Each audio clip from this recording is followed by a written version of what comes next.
In a critical situation, who does a person turn to in their thoughts, and who do they get help from? Believers say that God helps everyone. Atheists think it is some kind of supreme intelligence. Mages are certain of the existence of both God and the devil. So, who is God? Where to find God? What is the difference between knowing God and believing in Him?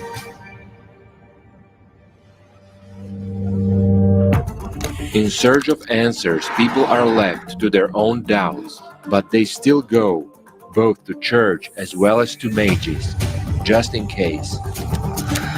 Many atheist scientists, in the process of scientific discovery, have become the most devoted people to God. What irrefutable proof of God's existence have they found for their minds?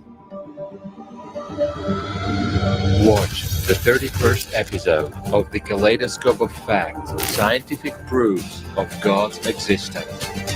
It's time to bring the truth back to people. Organized by participants of ALLATRA International Public Movement.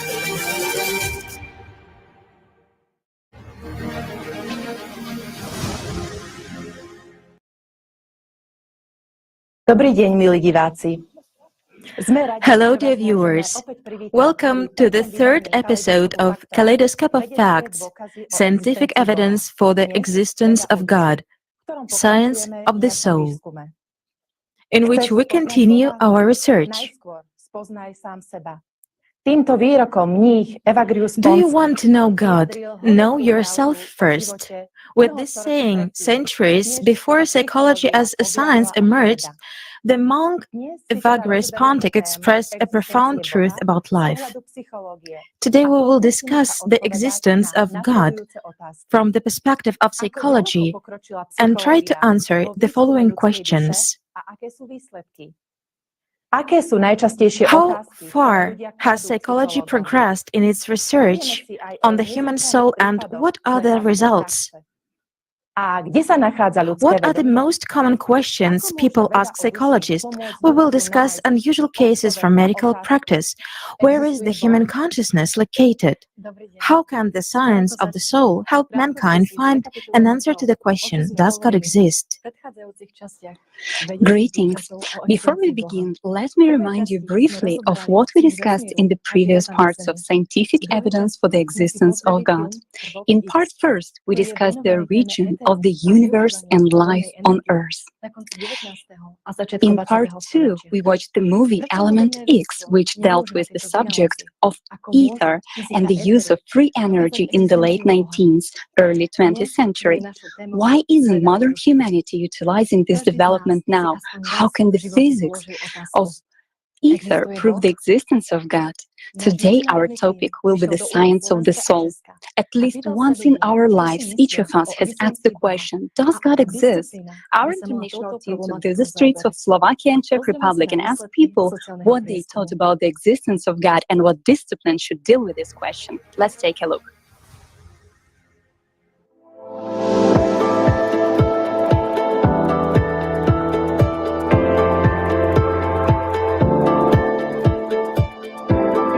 Do you believe in the existence of God? I'm not entirely sure. Okay, what about you? I do believe in the existence of something, but to specify it as God, I don't think I would be so persistent. What about you? I also think there is something here, but I'm not sure it's God. Yes, of course. Yes, definitely. I'm sure of it. Yes, we believe. I believe. Should scientists study this question? I don't know. I don't know either, probably not. I think there are more important issues to deal with, since I'm an atheist, so for me, no. I think they should. Certainly. I believe it's something to be concerned about. Perhaps, but only to the extent that it makes people think and doesn't disappoint them, which is to say, one should believe as little children believe, in a pure form, and digging into it a lot is probably not that important. Would science should study the existence of God? I don't think so. In my opinion, everything around us is some kind of proof of God's existence. The world would not work the way it does without God. To my mind, I believe in evolution directed by God. I believe there is no need to study God. God proves himself with everything around us. So there are philosophical directions that deal with this, but they can't provide scientific evidence. So as an atheist, I would need some solid scientific evidence that could convince me of something. Philosophy? I agree for the most part. Certainly it could be broader because as far as God is concerned, they find him supposedly in natural science. That is biology, botany, but also anatomy, and in that direction also mathematics, physics, but there is a broad spectrum. Philosophy, I think, fits. Religious studies. And is there anything else that could prove the existence of God? Something different from science? Probably some personal feeling. It depends on a person, on each individual. It's hard to say. In my opinion, it's better for a person to see himself. A person needs to look at it with his own eyes. Nowadays, we need to pay more attention to this, to focus more on it. Open your eyes. Such is the consumer world anyway.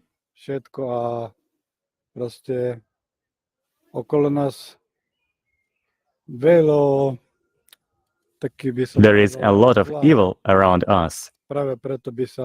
That's why people should think and come closer to God. I think it is important for us to define what God is supposed to be for us. In what way should he function in this world, figure in this world, and then we can further discuss whether it is the spectrum of the Bible or rather faith and a different direction. What would prove the existence of God? Good question, but I don't know either. I don't know. For me, only material evidence is absolute. If only there would be some explicitly scientific, tangible evidence that is backed up by some kind of scientific study and proof. I just don't believe in such philosophical, spiritual things that cannot be proven. A lot would change on this earth, especially people, us. We would love each other if God came down. The whole world would change. God exists, and so his existence is all the good things we have here. Mutual understanding, love, and relationships. So he exists, and he is already here. What could prove the existence of God? Death only, nothing else. What does a person lose by not believing in God? That is a difficult question. Maybe hope, to some extent, a hope that there will be something after death. I can't think of anything at the moment. In my opinion, it is like a Christian life that helps a person in difficult moments. If a person is a believer, he has this faith as a certain crutch, something to hold on to. When a person is an atheist like me, he does not have this very useful thing, but at the same time, not being a believer, I cannot convince myself that I have it. So I think it's easier to be a believer at certain times. I think that people who need some kind of soul support, whether they believe or not, still feel something, and it helps when the whole world doesn't. A deeper meaning.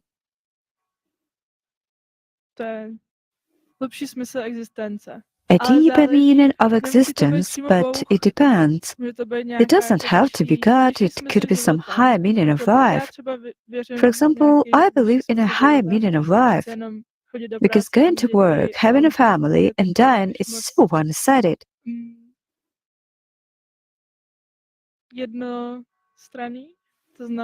I think we should learn something in this life, and then take it into the next life, like reincarnation. That's what I personally believe in.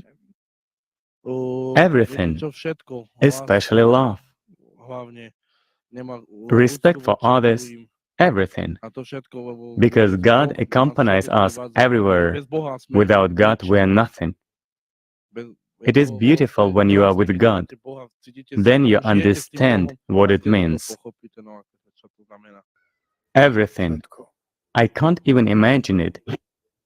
Because even when I lose everything here in this world, I know one thing I won't lose, my very best friend, and that is God Himself.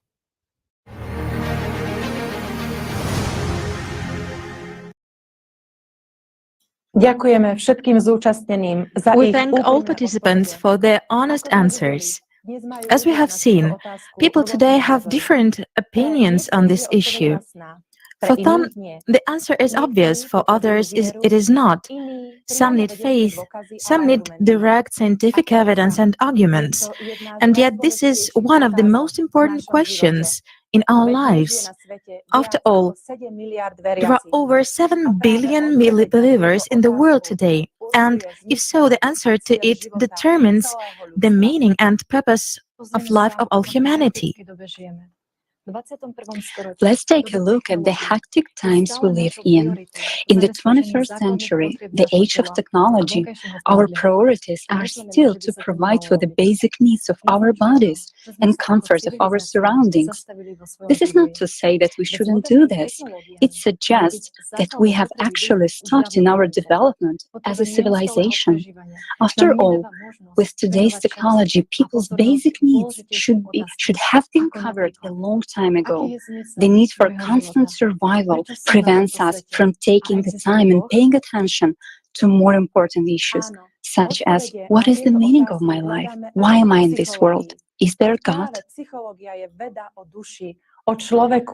We are also looking for answers to these questions in psychology, because psychology is a science of the soul, the human being, his inner world. What are the basic questions people ask when seeking help from a psychologist? Do specialists manage to help people deal with these questions?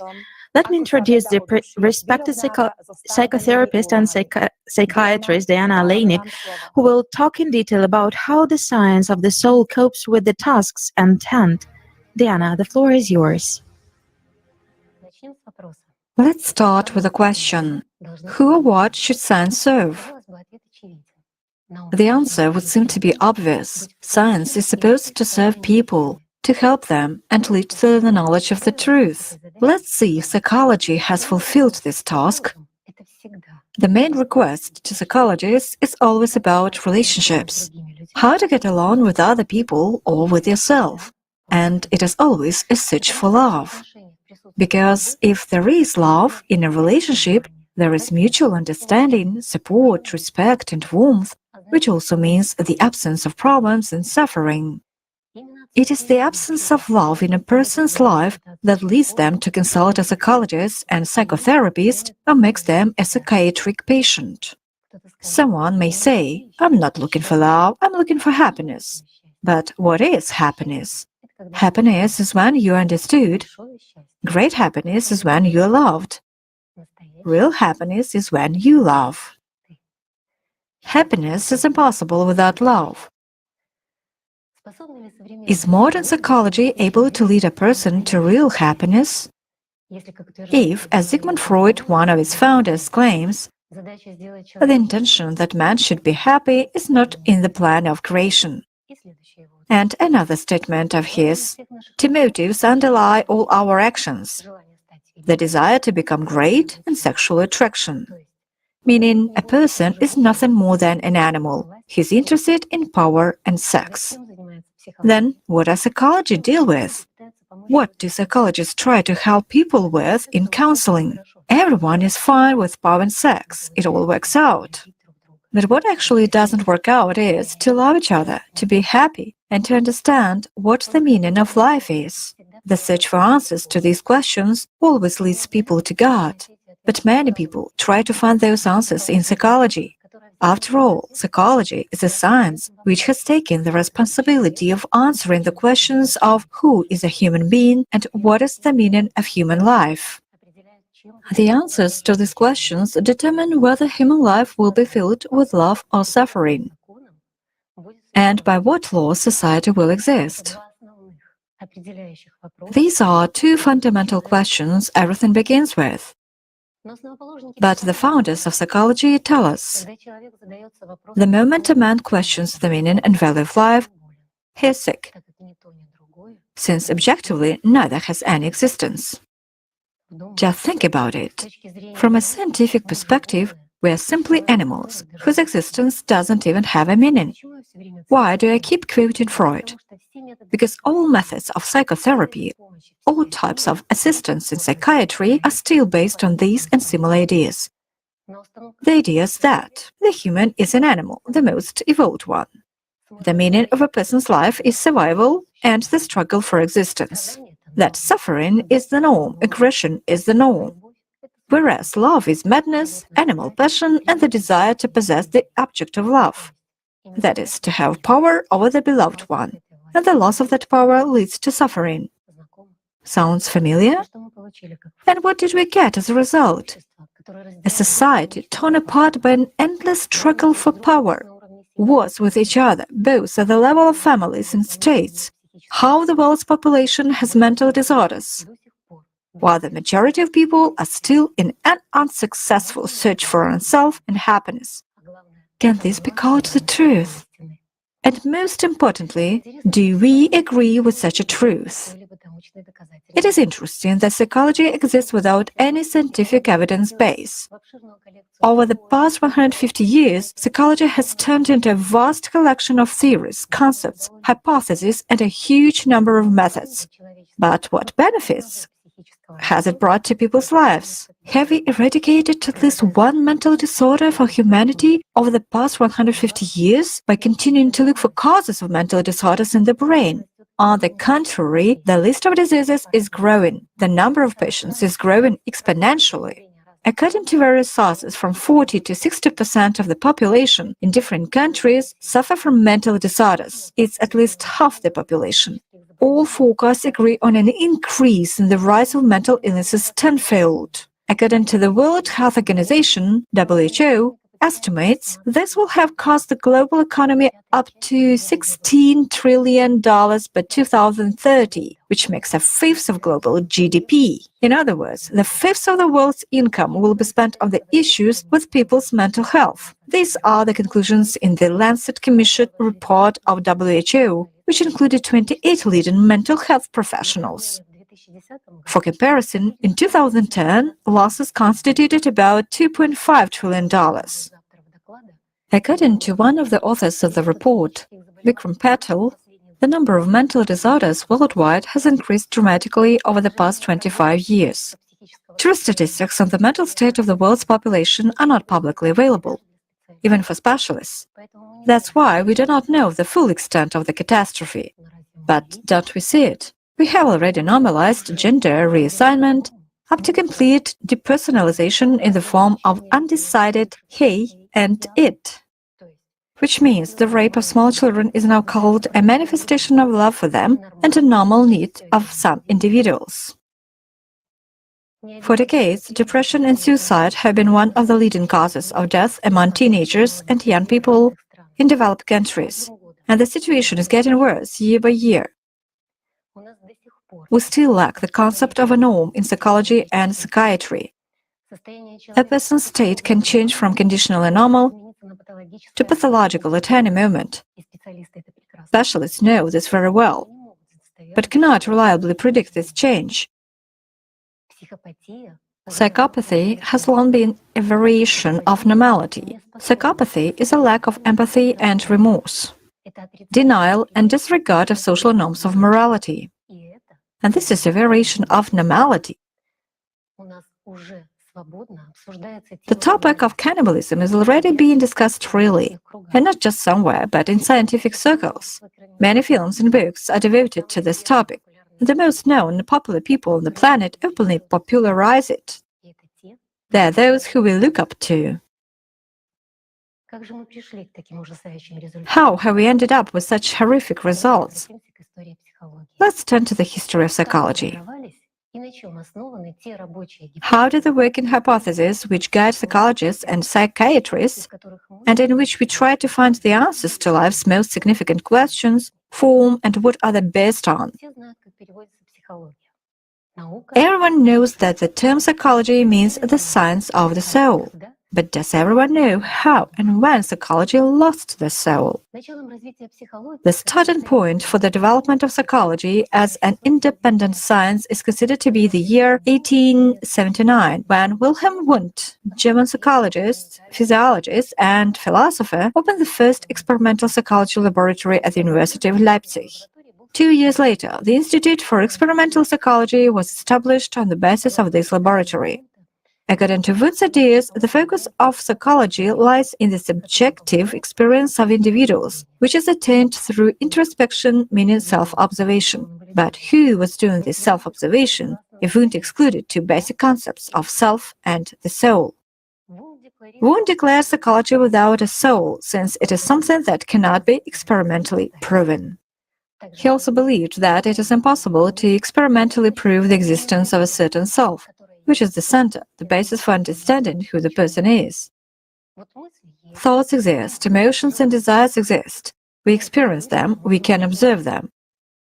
But how do we prove that there is someone who observes them? It's easier to say that he doesn't exist, which is what Wundt actually did. And for 2 generations, psychologists have tried to explain the integrity of the human being, aspirations and human behavior without postulating the self. In other words, no concept of who a human is was proposed. Back to self-observation. Self-observation implies observation of thoughts, emotions, and desires that arise in a person, meaning the workings of consciousness.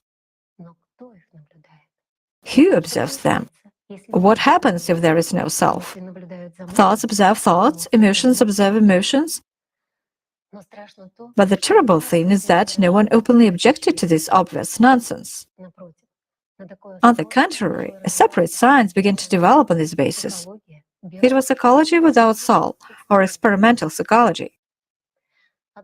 One of the first theories of personality, which most branches of psychology and psychotherapy are still based on, was proposed by an Austrian psychiatrist and founder of psychoanalysis, Sigmund Freud. Freud's personality structure is based on an ancient concept. The ancient philosophers recognized the human soul and regarded it as the cause of life and knowledge. Democritus believed that both animals and humans have a soul, and it is what makes them move. Life is not the product of a divine act, it is the result of the coupling of wet and warm atoms. Animals originated from water and mud, humans descended from animals. Human beings belong to the most exceptional beings of all the animals. And this statement has remained up until the current days. Socrates believed that the soul is the principal difference between humans and all other beings. However, according to Socrates, the soul is the mind, it is a person's ability to be conscious and have cognitive processes. Thus, Socrates substituted the concept of the soul, endowing it with the qualities of intellect, in other words, consciousness. The soul, thanks to the efforts of Socrates, was endowed with the qualities of a temporary material world, which is ruled by Satan. And this was a very serious distortion, which was later picked up and developed further by his disciple Plato and then by Aristotle. According to Plato, the soul is an immortal essence, which consists of 3 parts. The highest part is rational, addressed to ideas, in essence, is thinking. The middle part is affective and volitional, which is emotions. The lower part is sensual, driven by passions or concupiscible. That means that in Plato's philosophy, the soul is represented as a manifestation of basic functions of consciousness, such as thoughts, emotions, and desires. Moreover, in Plato's theory, only the highest part of the soul, the rational one, is immortal. The mind or intelligence is put above the feelings of a person. But feelings are the language of communication between God and a person. Plato was the first to identify such a form of mental activity as inner speech, or the voice in the head that we hear and constantly communicate with. He defined it as the reflection of the soul, which asks itself questions, answers them, affirms and denies, meaning the soul speaks to us in our head. But the soul is a particle from the spiritual world inside each of us. It is a direct connection of a human being with God. So, according to Plato, God communicates with a person through thoughts in his head. Can God instill those thoughts that sound in the head of each of us? Thoughts that lead to division, conflict, and intolerance? More than 90% of thoughts that sound in a person's head are negative, which means that they trigger emotions in the range of fear, aggression, and sorrow. And this is an established fact. Can love instill such thoughts in our heads? Thoughts that lead to separation. After all, God is love, and love is a unifying feeling. Did any of God's messengers teach enmity and division? Meanwhile, experiments have been repeatedly conducted which studied brain activity of people who are in a state of deep prayer or a spiritual practice. The brain activity corresponding to thinking was absent at that moment. And this proves that communication of a person with the spiritual world, with God, doesn't happen through thoughts, but in a completely different way. Communication with God takes place through the feeling of love. A person, when communicating with God, is in a state of love, in a state of deep and quiet joy. While the human consciousness is oriented towards the negative. When we do something bad, we often say, "The devil made me do it." But how does he make us do it? What guides us in our actions? Thoughts. Thoughts in our head that we consider to be our own. There is a wealth of research confirming that negative events in everyday life or in social skill, such as negative emotions, unpleasant memories, and negative relationship experiences, have a greater power to influence individuals compared to positive experiences. Negative emotions, bad parenting, and negative feedback have a stronger impact than positive ones. And negative information is processed more carefully by consciousness than positive information. Negative impressions and negative stereotypes are formed more quickly and are more resistant to refutation than positive ones. During communication, people are much more likely and willing to share negative news, discuss gossip, concerns, and traumatic memories. They pick up negativity much faster than something positive, and they get infected with it for a long time. A prime example is how easily children remember dirty rhymes compared to the effort it takes them to learn a good poem. The results of numerous studies indicate that human consciousness operates under the principle of bad is stronger than good. And yet, thoughts in our heads are a manifestation of the work of our consciousness.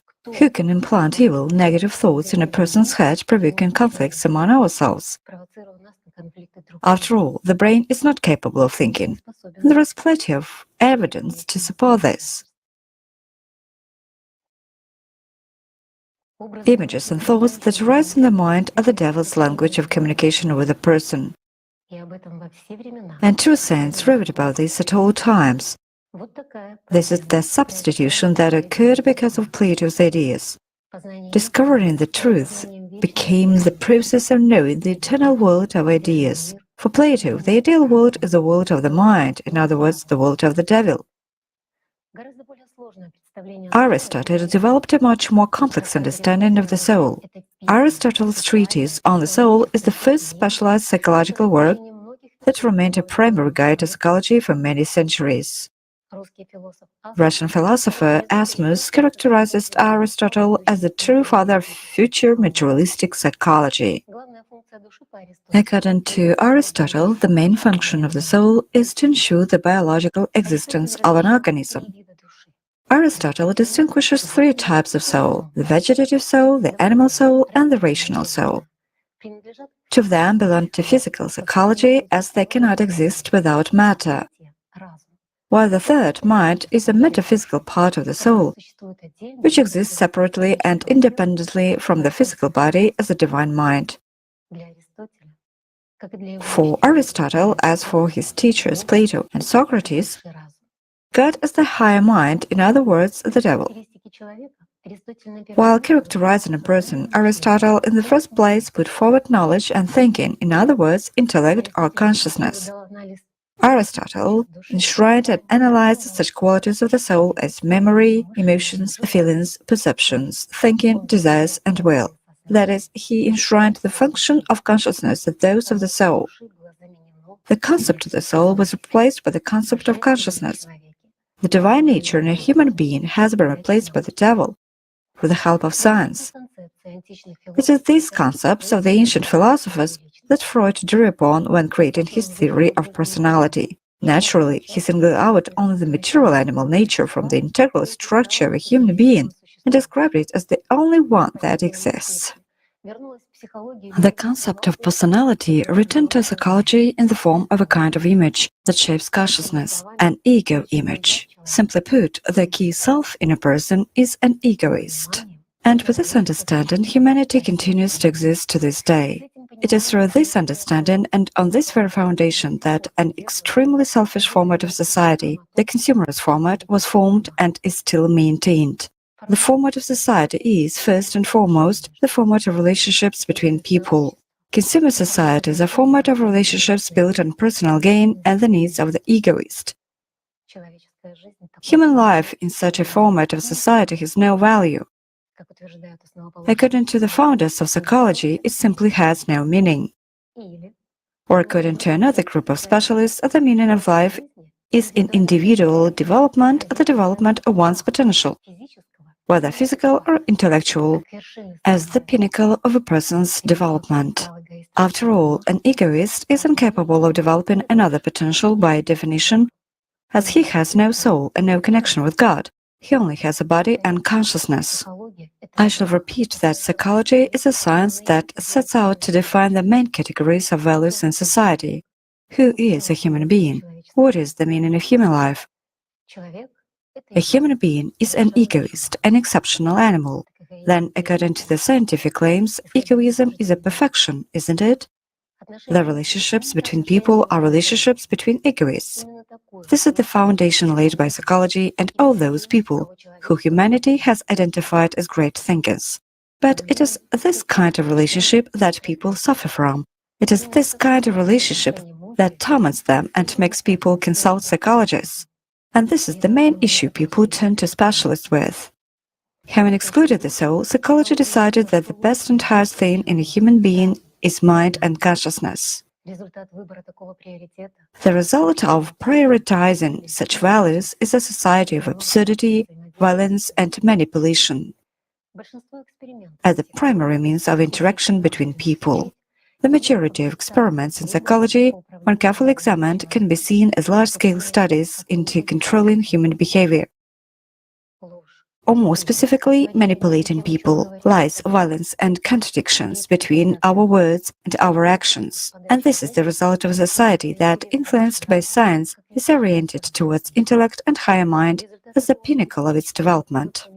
The result of such a materialistic approach to understanding human beings is 1 billion mentally ill individuals on the planet, according to official data. Now, according to unofficial figures, it is at least half of the adult population on Earth. Can the truth lead to such a result?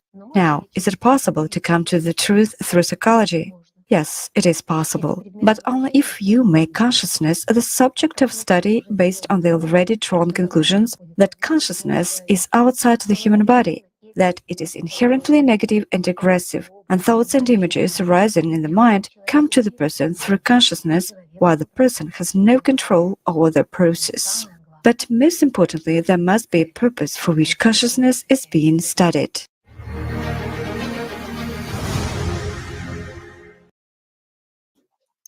Diana,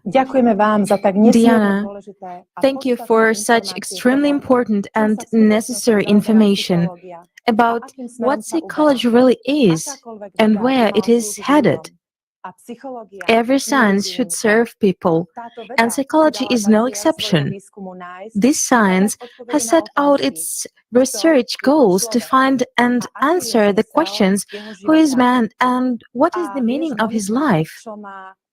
And you know, Monica, what comes as a shock to me? To hear that from the point of science, we are some kind of evolved animals whose purpose in life is to survive, to fight for our existence. To hear that suffering and aggression are the norm, that to show love is to be weak or insane.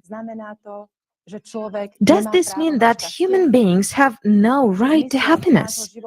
That the purpose of our lives is to live in suffering? And you know, Monica, what else surprises me? The fact that more than half of the world's population suffers from mental illnesses. And the number is growing exponentially. Yes, Katka. And the World Health Organization estimates that by 2030, up to 1/5 of the world's income will go to mental health problems. A legitimate question arises: is psychology as a science evolving or degenerating, since the number of mental illnesses keeps increasing? Why is this happening? It is because God and real knowledge have been removed from science. Man is the only being who has a soul. As we have heard, back in ancient times, the soul was replaced by a new concept: voices in the head. Thoughts, emotions, and desires. How can you replace something that has an immaterial essence with a material one? After all, the voices in the head, images and thoughts are all the results of the performance of our consciousness. But then again, science claims that all of these manifestations are the result of the brain activity. Andrea and Renata will tell us how much modern science has been able to study the brain and consciousness and come closer to understanding what consciousness is. Thank you, Monica. The brain is one of the most complex organs of our body, the detailed structure of which still holds secrets. No wonder brain science has attracted researchers and scientists for centuries, as the brain is a central nervous system made up of billions of cells. Tatiana Chernigovskaya, doctor of biology and philology, honored scientist, states surprising facts about the brain. 28 billion neurons in the cortex alone, at the very top of the cortex. On average, that's 10 centimeters of nerve fibers per neuron. I mean, there are parts of a neuron that can be up to a meter long. A meter. If you start to multiply that number, then if you stretch it out in one string, it could fly around the Earth 68 times and go to the moon 7 times. This is the head of each of us. And that's not all of what's there. In the human fetus, neurons are formed at a rate of 500,000 per minute, respectively 30 million per hour, 720 million per day, 5 billion per week, and so on. If we multiply, we get more than 1 quadrillion synapses in the cerebral cortex. As an astronomer I know told me, there are more neural connections in the brain than there are stars in the universe. And after that, a physicist I know said, not stars in the universe, but particles in the universe. Particles. This scale of neurons in the cerebral cortex is impressive. It is also impressive that the brain may weigh only 3 50% of the body weight, but it receives about 30% of the blood pumped by the heart.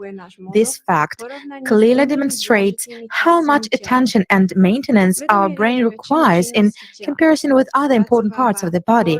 Consciousness controls most of the body's activities, processing, coordinating information, and making decisions. And at the same time, it does this faster than the best computer in the world, which has an almost unlimited memory capacity. It takes fractions of a second to respond to something and reproduce an action. Scientists who study the brain claim that it is less recognizable, that the space and the number of mysteries associated with this organ is increasing rather than decreasing. Not surprisingly, there are still many misconceptions about the operation and structure of the brain. For example, it is a common misconception that the intensity of brain function weakens with age. However, the intensity of this process does not depend on the number of years lived, but on lifestyle, mental and physical exertion, our mood, and the presence of bad habits. In other words, a proper style, including following a sleep schedule, helps to improve brain function. The scientists claim that intellectual power with a healthy lifestyle does not decline with age, but only increases. Neurons of the brain do not die off up to 30% as it was believed, but may lose connections between them if a person is not engaged in serious mental work. While you are now thinking, processing information, neurons are working in your brain. Neurons are beginning to form new neural connections, and the structure of the brain is changing, regardless of your age. And now, you have a new neural connection formed.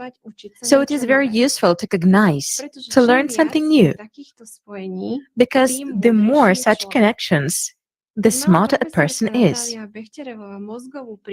When Professor Natalia Bechterova suffered a stroke, the doctor strongly recommended complete rest when she was discharged. But instead of this, she took up a new book saying, "This is my treatment." A few months later, on a follow-up MRI scan of her brain vessels, the doctors couldn't believe their eyes, so significant was the improvement.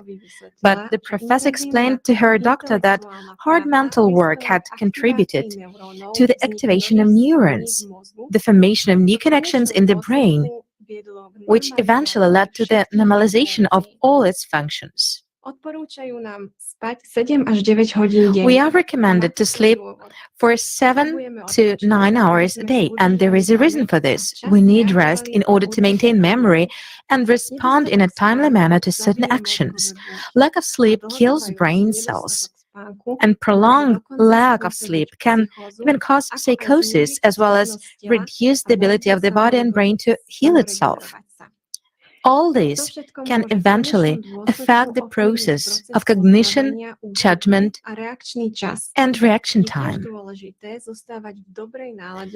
It is also important to be in a good mood and to control negative emotions. Because when we experience, for example, fear, brain cells are destroyed. The connection between neurons breaks. If a person is permanently engaged in mental development, but at the same time improperly exploits his body, a huge number of brain cells and the connection between them also breaks down. For comparison, this is when the most modern and coolest computer program is instead inserted into a weak computer. But as a rule, the opposite happens. We pay so much attention to the health of our body that we forget to update our computer program. There is also a common misconception that big-headed or big-browed people are smarter than everyone else. That a person's intellectual capabilities depend on the weight of their brain, the volume of their skull. This belief has nothing to do with reality, and it is confirmed by numerous studies, the authors of which compared the indicated parameters of brains of famous scientists, writers, artists, and politicians with the brains of ordinary people. For example, back in the 30s, a whole research institute was opened on the given theme. in which the brains of famous personalities were stored in formalin jars. But no matter how hard they tried, they could not find out what the difference was, because outwardly, as well as in weight, they had no differences.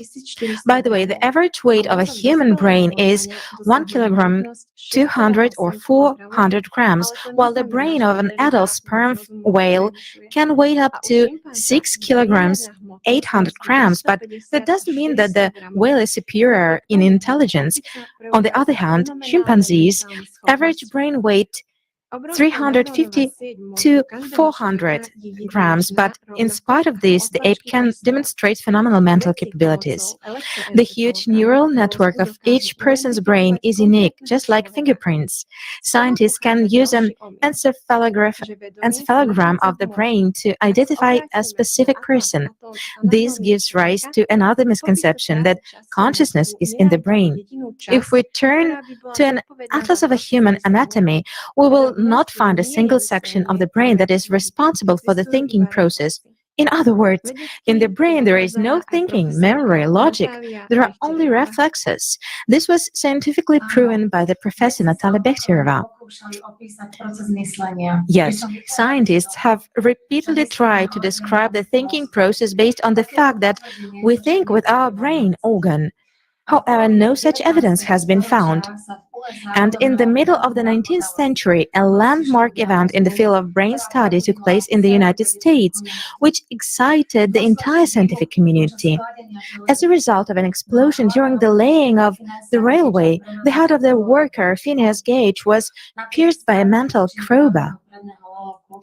Despite losing most of his left frontal lobe, the man survived and was able to return to an active lifestyle. The team of scientists from the USA has found out experimentally that removing one hemisphere of the brain is far from the end of everything.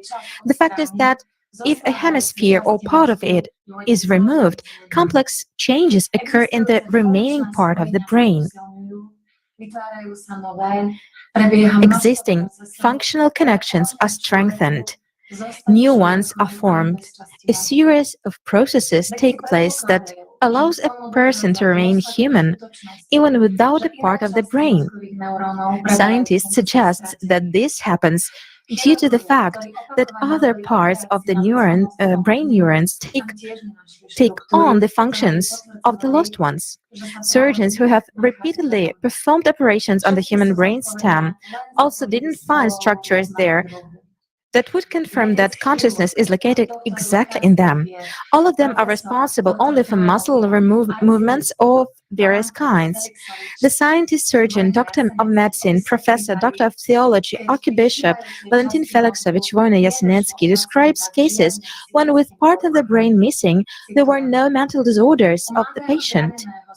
I opened a huge abscess, about 50 square centimeters pus, in a young wounded man, which had undoubtedly destroyed the whole left frontal lobe, and I didn't observe any mental defects after this operation. I can say the same about another patient who was operated on for a huge cyst of the cerebral membranes. At the wide opening of the skull, I was surprised to see that almost the whole right half of the brain was empty, and the whole left hemisphere of the brain was compressed, almost to the point of being impossible to distinguish it. In 1940, a Bolivian neurosurgeon, Dr. Agustin Utrucha, made a sensational announcement at the Anthropological Society Sucre, Bolivia. He and Dr. Ortiz studied the medical history of a 14-year-old boy, a patient at Dr. Ortiz's clinic, for a long time. The teenager was there diagnosed with a brain tumor. The young man remained conscious until his death, complaining only on headaches.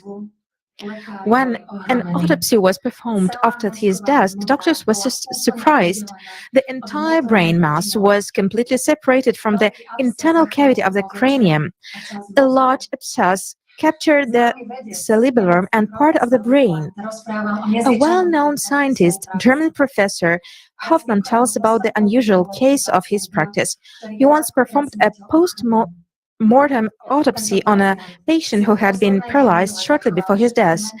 Until the very last moment, this patient retained all mental and physical abilities. The result of the autopsy confused the professor because instead of the brain in the skull of the deceased, about 300 grams of water were found. A similar story happened in 1976 in the Netherlands. Pathologists, having opened the skull of 50-year-old Dutchman John Gerling, found only a small amount of whitish fluid instead of the brain. When the relatives of the deceased were informed about this, they were seriously outraged and even went to court, thinking this joke is stupid but also offensive, since John Gerling was one of the best watchmakers in the country. Doctors, in order to avoid a lawsuit, had to show relatives evidence of their rightness. In 2011, a man was detected in France with 90% of his brain missing. The 44-year-old man went to hospital because of the leg pain, but on an MRI scan, it was revealed that his skull was filled with fluid and there was only a thin layer of cortex. The illustration on the left shows a CT scan of this patient's brain, in which most of the skull is filled with liquid. In comparison, on the right, you can see a normal brain of a healthy person. In spite of this, the man was not cognized mentally related. He doesn't have a very high IQ, which is 75. But that had not hindered him from working as a civil servant, getting married, and having 2 children. With such a critical destruction or absence of the brain, consciousness functions normally. How is it possible? Indeed, in this case, it is impossible to say that the remnants of the nervous tissues taken on all of the functions of dead neuron structures. Then, where is the consciousness? From all of this, we can conclude that consciousness is not in the brain, and if so, scientists have a question where it is located and how does it exchange information with brain neurons. Natalia will tell us one theory about where consciousness is and how it interacts with brain neurons. Thank you, Renata. Human consciousness is one of the greatest mysteries to humans themselves. There are scientists who see consciousness as a byproduct of the multiple calculations that take place in the brain. But this approach fails to explain one very important thing, the so-called hard problem of consciousness. How is a physical system capable of generating subjective experience? This problem involves 2 major questions that scientists seek answers to. First, why does the brain generate consciousness? And second, how does the brain generate consciousness? Putting the questions in this way is fundamentally wrong, because it straight away confines scientists to finding an answer to them. For such a formulation of the question invariably leads us to the conclusion that consciousness is exclusively in the brain and nowhere else. Although the facts voiced by the previous speaker tell us that with almost complete absence of physical brain tissue, a person lives a normal life and doesn't show any difficulties of thinking, it would be more correct to put the question this way: where is consciousness and how does it interact with the brain? The orchestrate objective reduction theory proposed by Roger Penrose and Stuart Hameroff is one attempt to answer this question. It is a hypothesis explaining the quantum nature of consciousness and its presence in the field of the universe. According to scientists, understanding the phenomenon of consciousness requires a revolution in our approach to the physical world. In particular, Penrose believes that the answer to the question about the nature of consciousness may lie in a deeper study of quantum mechanics. The world-renowned physicist and mathematician, professor of Oxford University, Sir Roger Penrose, believes that consciousness has a quantum origin. Back in the 1980s, he hypothesized that human consciousness couldn't be modeled by an ordinary digital computer because the human mind has abilities that a Turing machine doesn't have. In other words, consciousness is not algorithmic. It possesses a mechanism of incalculable physics. Most physical laws are computable and therefore algorithmic. Penrose suggested that the incalculable component necessary for human consciousness and understanding must lie in an area which our current physical theories are fundamentally flawed. So Penrose determined that the main candidate for an incalculable physical process is the wave function collapse. Here we will have to recall the double-slit experiment. Thomas Young, studying the nature of light, in 1801 for the first time set up an experiment in which light was successively passed through two barriers, the first of which had one slit and the second had two slits. If light consisted of particles, then on the screen behind the second barrier, two illuminated bands would be formed, one opposite each of the slits. In fact, on the screen, an interference pattern is formed, indicating that the light propagates according to the principle of a wave. In 1927, Clinton Davison and Lester Germer repeated the double-slit experiment with electrons to show their wave nature.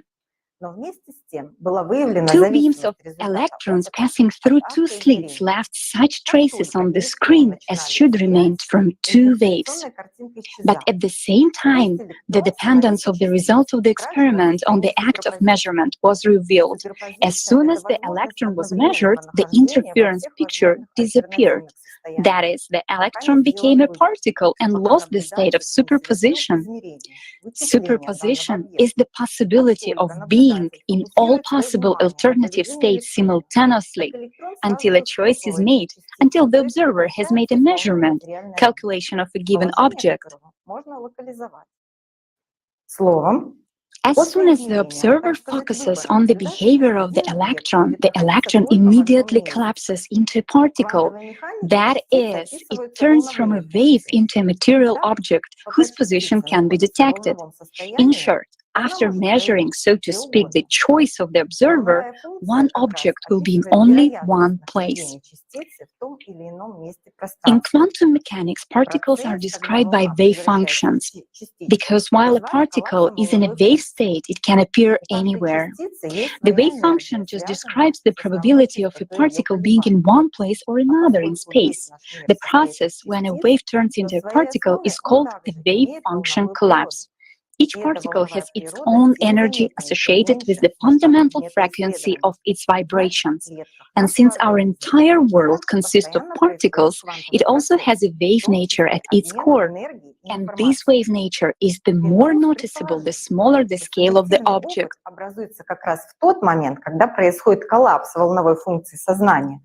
It means that quantum processes are also constantly going on in the cells of our body, including exchange of energy and information. Penrose suggested that subjective experience is formed at precisely the moment when the wave function of consciousness collapses. He called it the Diossi-Penrose objective reduction, what was later called the orchestral objective reduction. That means that is a certain universal consciousness that in a state of superposition means in a wave state. A person, by his act of observing the workings of consciousness, which we know under the notion of thinking, pays attention to thoughts, accomplishes the wave function collapse, materializes consciousness. Thus, he acquires subjective experience in the form of conclusions, understandings, and realizations. That is, in fact, a person by means of his attention makes a choice. Thus, he forms his inner reality, and not only internal, but also external. So there is a materialization of thoughts which appear in the form of specific events in the life of an individual. In 1989, Penrose described these reflections in his book, The Emperor's New Mind, approaching the problem from a mathematical point of view.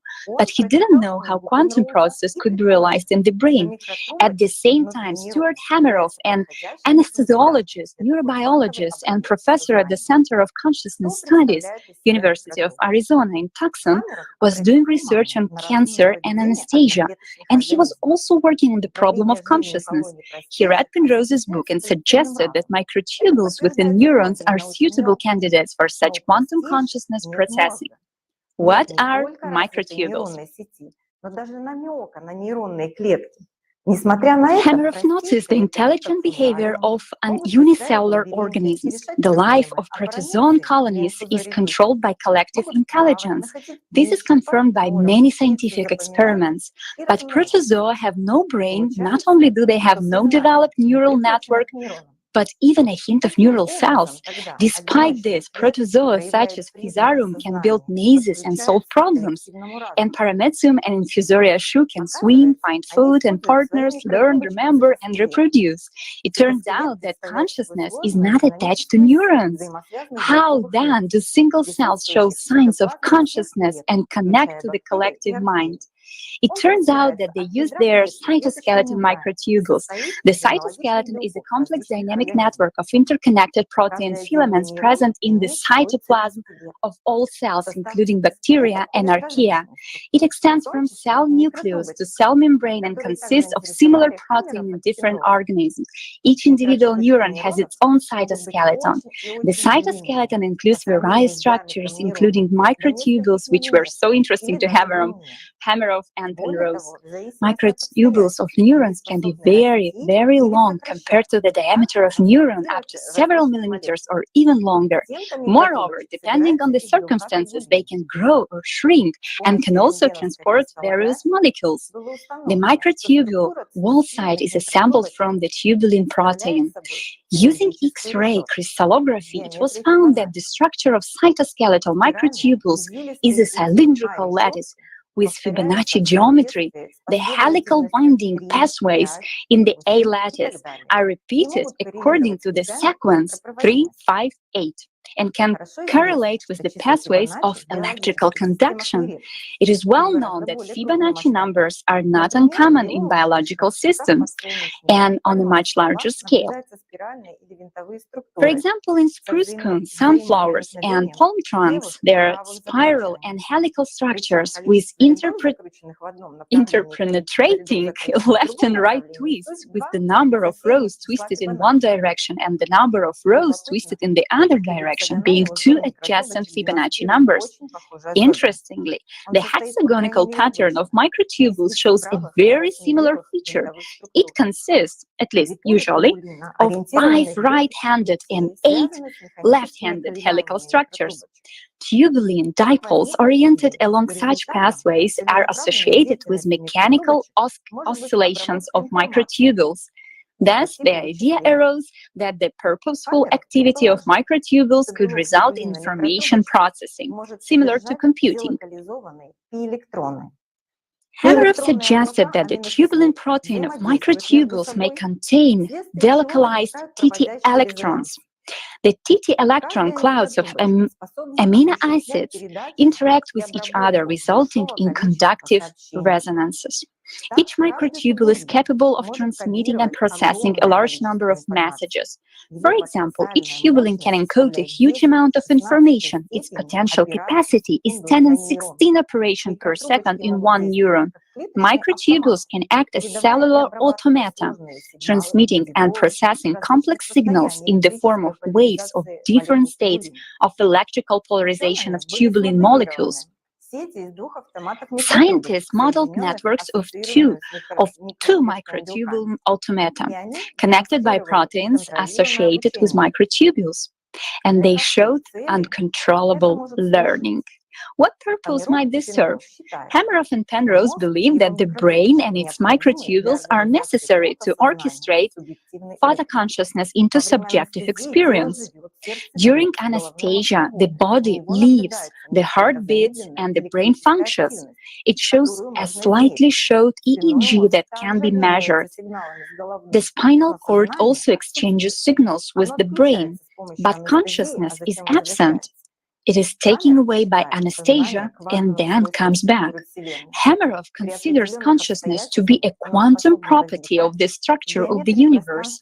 Under certain circumstances, it is capable of arising in space-time geometry at a higher frequency, and it can exist for some time, and perhaps infinitely, without being attached to biological structure. Consciousness is fundamental, at least photoconsciousness.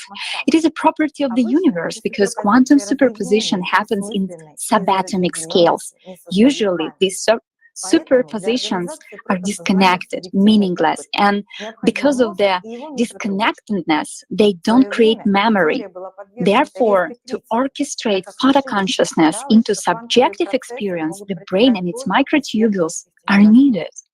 At one time, this theory was sharply criticized because it was mistakenly believed that quantum processes could occur only at ultra-low temperatures. Recently, quantum processes have been discovered in war environments such as photosynthesis in plants. In 1998, Hameroff made 8 probability assumptions and 20 predictions to test these assumptions. And in 2016, Anirban Bandyopadhyay from Japan's National Institute for Materials Science discovered quantum states in microtubules. Penrose and Hameroff reported that Bandyopadhyay's experiments confirmed 6 of the 20 theses and didn't disprove any of others. Since 2009, Anirban Bandyopadhyay and colleagues have been able to use nanotechnology to study the electronic and optical properties of individual microtubules. The scientists didn't look at neurons under the microscope, but measured their wave characteristics. To do this, they used special devices. The group made some remarkable discoveries showing that quantum effects do occur in microtubules at biological temperatures. When AC electrical energy is applied to tubulin and/or microtubules, there is generally poor conductivity. Tubulin and microtubules are good insulators. However, at certain resonant AC frequencies, conductivity is extremely high, and microtubules are excellent energy conductors. These resonant frequencies show self-similar conduction patterns, repeating every 3 or so orders of magnitude, over 15 orders of magnitude in the brain from the quantum world to the electroencephalogram, EEG. From terahertz to gigahertz, megahertz, kilohertz, and hertz. Conduction at each of these frequencies showed self-similar triplet of triplet resonance patterns. Resonant conduction, Bandyopadhyay coherence, BC, through tubulins and microtubules is consistent with the assumption of Penrose and Hameroff theory of quantum entanglement within tubulin through TT electron resonance clouds. In other words, there is an exchange of information that is contained in the electrons. But who puts the information into microparticles? Scientists have yet to discover. Bandyopadhyay's experiments provide clear evidence for coherent, interconnected quantum states of microtubules at temperature corresponding to that of the brain. But also, working on the problem of consciousness, Bandyopadhyay came to understand that consciousness is not in the brain, it is located in the other dimension. So I started working on microtubule, and then I found that it is very difficult in this world because people believe neuron is fundamental of information processing. It's just like a bit or switch, or some people say it's a transistor and brain is a circuit and the operation goes on, but who writes the code, who knows? But the point is that that in the initial days, I was just thinking, just like the normal scientists, that it should be located somewhere. Because the problem with us is that we say universe is a holographic memory or holographic consciousness, but we don't say who is generating the holograph. If a hologram, projection has to come from somewhere. So whenever you try to locate it at any place, wherever it is, you are in trouble. Because you are locating at somewhere where the frame of reference would begin. But what if there is no frame of reference? Because that within and above, it's an infinite network. It's endless. You go to the up now and go to the down. Then where is consciousness located? Nowhere, but everywhere. How do we come about this particular idea that consciousness is nowhere but everywhere? Is that we are measuring a protein, tubulin protein, and microtubule and the neuron, and then we are measuring what are the frequencies. So what we found that there is a triplet, 3 bands of musical, say a musical symphony going on. So 3 bands, and you go inside, you find 3 more bands, and you go inside one band, you find many more, 12 different kind of music. So total 108 different kind of frequencies are playing a composition of music in microtubule, helical nanowire, that is packed inside the neuron. So we created another kind of instrument where we can look at with a radio wave how the neural network looks like. With microwave, how does it looks like? So basically, with thermal imaging, how does it looks like? So basically, we published in Journal of Neuroscience that in different time domain, our same brain circuit looks very different. So when I am talking to you, maybe my consciousness is happening, say, 50 milliseconds. But for each millisecond, my neuron is firing, tick, tick, tick, tick. But in one tick, I can find the microtubules are vibrating in a microsecond time domain, tick, tick, tick, tick, tick, tick, each microsecond once. But from that microtubule to happen inside the tubulin, these proteins are vibrating in nanoseconds, tick, tick, tick, tick. But for that protein to vibrate, maybe in picosecond, that is 10 to the power 3 times, 10,000 times faster, 1,000 times faster, and there in each picosecond it is doing tick, tick, tick, tick, tick, tick. So where it will end, even in the atom, I don't know whether it will go beyond atoms, even smaller than atoms. But it's a triplet chain of frequencies within and above network of clocks where it is there. So this whole chain actually vibrate and try to synchronize with the bigger chain that is for the whole universe. But that is within and above. Never think that it will be like a normal string, like this kind of cables or wires. No. It's within and above. So when we have that kind of situation, then consciousness is in that chain, in that mathematical perception. So it's like just like an elephant. If you the blind people are seeing, they see different. It's a story from Upanishad that someone is touching the leg, somebody is touching the ear, somebody is touching the trunk, and then all these kind of things. And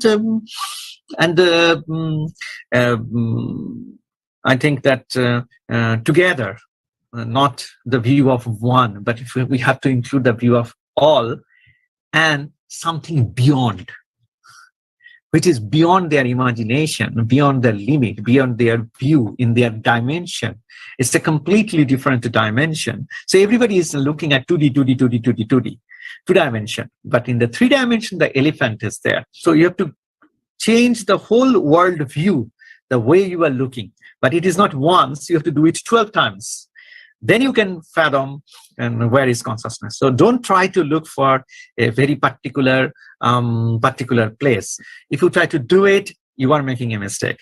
So go beyond space, beyond time, beyond geometric shape, maybe some mathematical structure. But it is not in the mathematical structure also.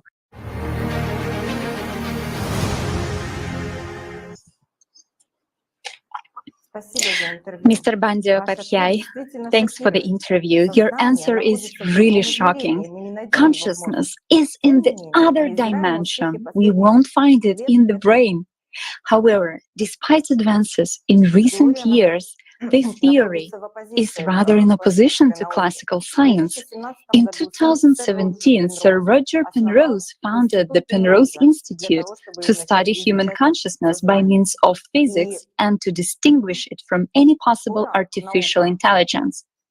And it is likely that science will soon be able to answer the question of what consciousness is and how it interacts with the human brain.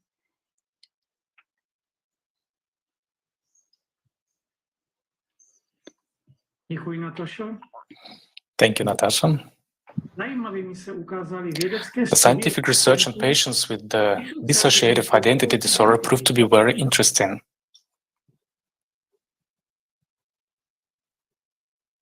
Dissociative identity disorder, or multiple personality disorder, is considered a mental disorder when an individual's personality is not whole and there are several different personalities, also known as ego states or subpersonalities, in the body of a single person. At certain moments, there is a complete replacement of the personality by a subpersonality, sometimes even more than one, and the person has no recollection of what happened. Such people often experience auditory hallucinations and hear voices that belong to subpersonalities. It is them who comment on actions, manifest desires, affections, or dislike. Subsequently, conflicts can arise between these voices. Another symptom of this disorder is the complete absence of bodily sensations, so-called out-of-the-body experiences. While studying patients with dissociative disorder, Dr. Frank Putnam, a psychiatrist at the National Institute of Mental Health, discovered that subpersonalities have their distinct psychological characteristics that differ from one another, including the personality itself. These parameters include galvanic skin reactions and patterns of brainwave activity. At the Institute of Living in Hartford, psychologist Colin P. Blotto carried out tests on one patient with 4 subpersonalities. He made a series of check measurements in 10 patients who had previously been diagnosed with multiple personality disorders. In each case, the core personality and its 2 or 3 subpersonalities were tested. As controls, as checks, he took 10 patients of the same sex and age who were asked to think of having other personalities in themselves, with detailed life histories of their personalities to practice switching to these personalities. The study found that check patients and their invented personalities showed no significant difference in brainwave patterns, while the different subpersonalities of the patients diagnosed with multiple personality disorder showed a significant difference, both in the personality itself and from each other. Shirley Mason, a 24-year-old university lecturer, approached Dr. Wilbur with complaints of emotional instability, memory lapses, and dystrophy. During examination, the psychiatrist determined that Shirley suffered from dissociative disorder. He found 16 subpersonalities in the patient. The observations were conducted by the doctor along with his colleagues who used precise methods in the study. The most striking discovery was that the waking self and each of the subpersonalities reacted as different people. The 4 patient subpersonalities, each taken a psychological word association test, showed completely different reactions to individual words or word sequences. No common word associations were observed between them. All 4 subpersonalities were as independent in their reactions as they were 4 separate as if they were four separate individuals. A set of psychological and neurological tests was offered to the four subpersonalities of another patient called John. The reactions of these subpersonalities were also completely independent of each other. The electroencephalograms of the subpersonalities and the personality itself were completely different. The research was honored with an award from the Society for Clinical and Experimental Hypnosis. Furthermore, the report titled "The Objective Study of a Multiple Personality" was published in the journal Archives of General Psychiatry. There is a table presenting data of John's encephalogram and his subpersonalities. Everyone knows the story of Billy Milligan, described by Daniel Kaylis in his book The Minds of Billy Milligan, who had 24 subpersonalities. Each subpersonality retained intelligence and individuality in the form of skills, abilities, and desires that Billy himself could not acquire in his own life. Two of the subpersonalities spoke with accents. One knew a language Billy had never learned, another knew how to escape from handcuffs, and therefore took on a leader's role when he went to prison. A third subpersonality painted great pictures, and the young female subpersonality was a lesbian. Possessing this specialization, the different subpersonalities took control over Billy's consciousness precisely when it was most needed. When Billy was in pain, the teenage David subpersonality would step in and take over the pain. The dominant subpersonality was Arthur, an Englishman, sensible, balanced, spoke with British accent. He learned physics and chemistry on his own and was studying medical literature. He read and wrote in Arabic fluently. He was the first to discover the existence of other subpersonalities. He dominated in safe situations, deciding who appeared in each situation to take control of Milligan's mind. According to subpersonality Arthur, there were also undesirable subpersonalities, which he suppressed. The subpersonalities prevented Billy from controlling his own consciousness, because every time he recovered himself in an unfamiliar place or prison, he tried to commit suicide. Upon recovering himself, Billy was shocked each time because he thought the past suicide attempt had been successful and thought he had been dead for a long time. And this suggests that at the time of the activation of subpersonality, Billy's own personality was not active. For one of his birthdays, a 3-year-old Christine, one of his subpersonalities, baked a cake for Billy. On this occasion, Arthur, the dominant subpersonality, allowed to wake up Billy. However, this led to another suicide attempt. During the research process, it was revealed that the rapes were the fault of subpersonality Adelana, a 19-year-old lesbian, while one of the other subpersonalities was trying to rob the women. Even though Adelana was forbidden by other subpersonalities to take control of consciousness, she illegally stepped in and committed crimes. None of the other subpersonalities was aware of what she had done. It was extremely difficult to talk to Billy during their interrogations. It took a long time to convince subpersonality Arthur to give permission to wake up Billy.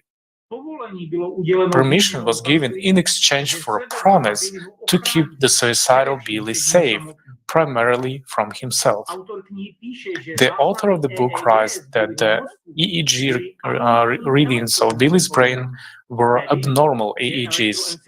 That is, the electroencephalogram was different each time one of the other subpersonality was active, which means that there were 24 consciousness in him, since the EEG is as unique as fingerprints, and subpersonalities are people who once lived, and after their body died, their consciousness did not disappear. Instead, it interacted with Billy's personality. Moreover, they didn't just interact, they used Billy's body and lived for him, controlling him. This is a direct evidence that consciousness is a separate structure located outside the human body, and it does not die after death. Billy himself was not in control of his body and consciousness at this time of the crimes, nor did he possess the skills that the superpersonalities exhibited. The court recognized the fact that there were 24 other superpersonalities consciousness in him. This is why the court acquitted Billy Milligan despite the evidence of rape in the girls. There are many cases of dissociative identity disorder, and a lot of is written about them. However, they silence the fact that the EEG of subpersonalities and the person itself, active personality, are absolutely different, and that each subpersonality is a rational substance consciousness with its own desires and abilities, which the individual couldn't acquire during his lifetime. But why is this silenced? It scientifically proves that consciousness is not in the brain or even neural network. Consciousness exists as a separate structure and is located outside the human body, and it doesn't disappear after the death of the physical body. How does consciousness manage to travel between human lives, preserving its skills? Alexei will tell us amazing facts of the work of consciousness. Thank you, Dusan. And so let's begin. The social psychologist Daniel Wagner noted in his observations that people often try not to think about something consciously, but fail to do so. Unwanted thoughts always appear in the person's mind. And he called this paradoxical effect ironic thinking. On the basis of he conducted a series of experiments which showed that when one tried to control his thoughts, unwanted thoughts intensified. And for those who, for example, tried to control their moods, not only failed to control them, but the opposite effect occurred, a change of mood to the opposite of the one they intended to create. And we all observe this effect when we try to get rid of intrusive thoughts, but they intensify even more. When we go on a diet, we do it consciously, but the consciousness traitorously drags us to the fridge even more often than usual. Or you set a goal to limit your coffee consumption, but while chatting with your colleagues, you did not notice how you poured yourself a cup of coffee and drank it already. So, a group of neuroscientists led by Professor Eddie Nagmes of the Department of Philosophy and the Institute of Neuroscience at Georgia State University conducted a scientific experiment in which it was discovered that the brain makes decisions before the subject does. A magnetic resonance imaging scanner was used to record brain activity during the decision-making process.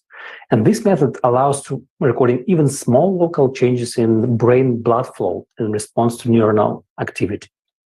So the results of the experiment showed that the decision was made by the brain earlier, 10 seconds before the subject thought they had made the decision.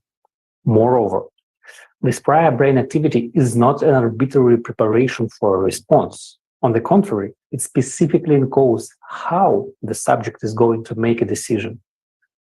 And scientist Tatiana Chernigovskaya writes, this is a quote, "Potential ability of the brain to supply the personality not only with false sensory and semantic information, but also with inadequate assessment of the belonging of sensations to a given subject is well known from psychiatric pathology."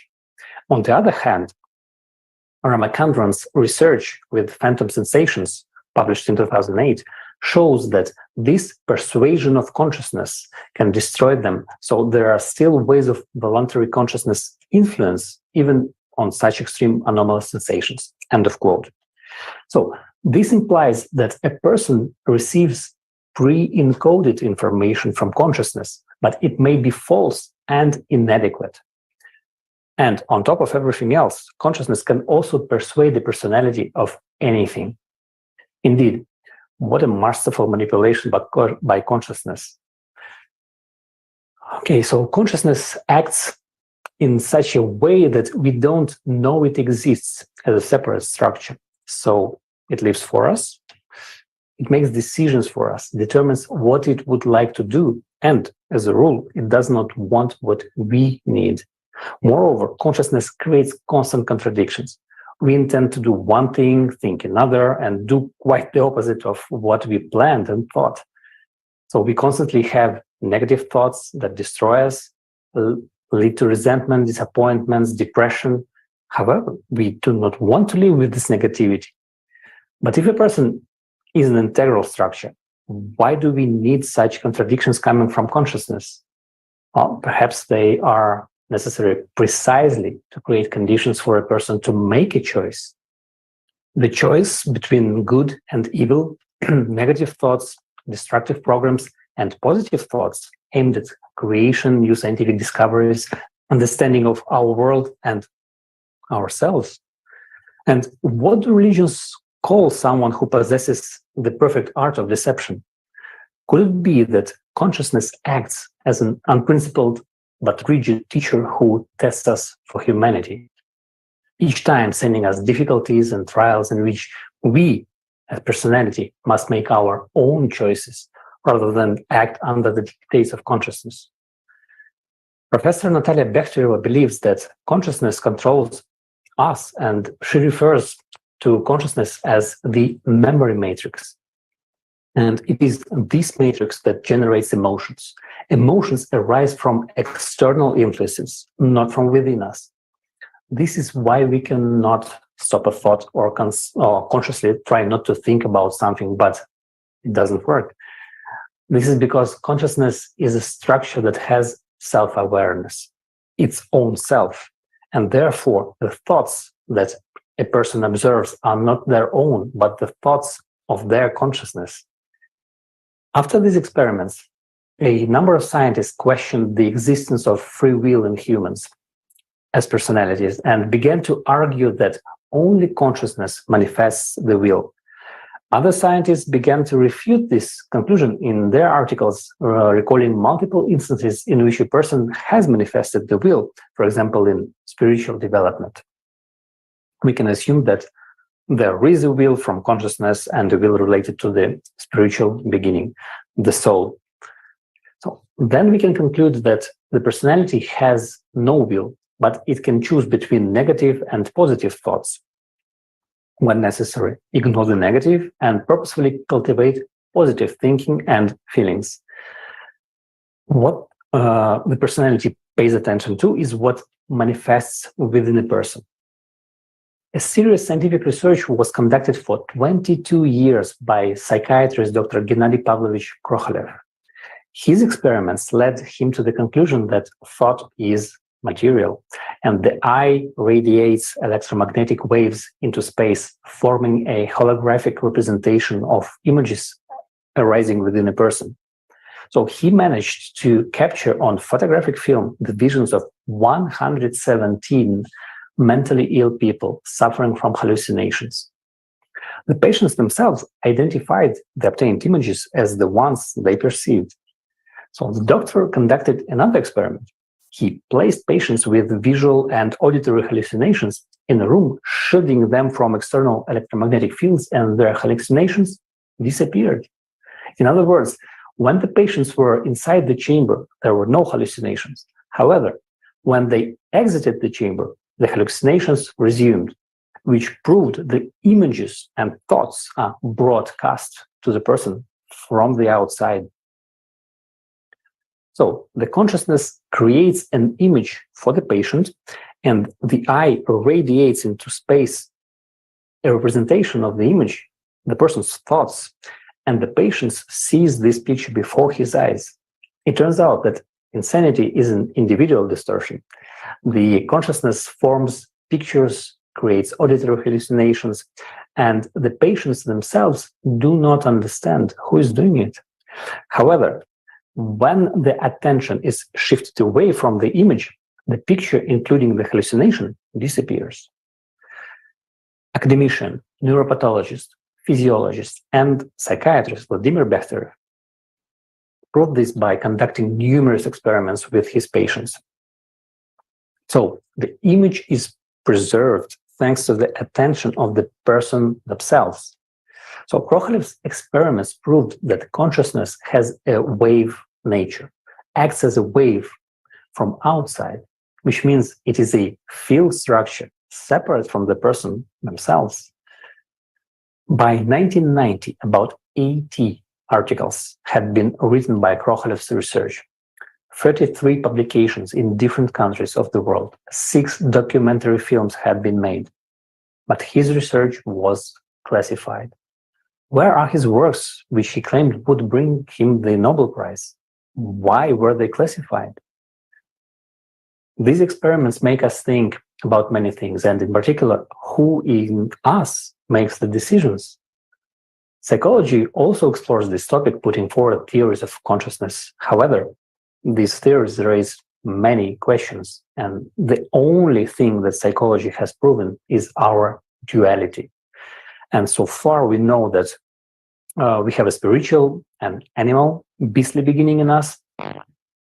So the 20th century Nobel Prize winning neurophysiologist John Eccles, based on this dualism, together with the German physicist Friedrich Beck, came to the conclusion that consciousness is a spirit that is outside the brain and exists independently of it. Neurologist Charles Scott Sherrington also believed that the mechanism of brain function is triggered by some mental factor that's outside the human body. So what is consciousness then? What is the neural network of the brain for, and what are its functions? American engineer Robert Allen Monroe, studying consciousness, which he called the field body, discovered that it has quite real physical properties. For example, it interacts with magnetic fields, it is attracted by sources of strong fields, reflects or scatters electromagnetic radiation in the visible range of the spectrum, interacts with the gravitational field as well. Alexander Valentinovich Bukalov, PhD in psychology and socionics, claims that consciousness is a field structure.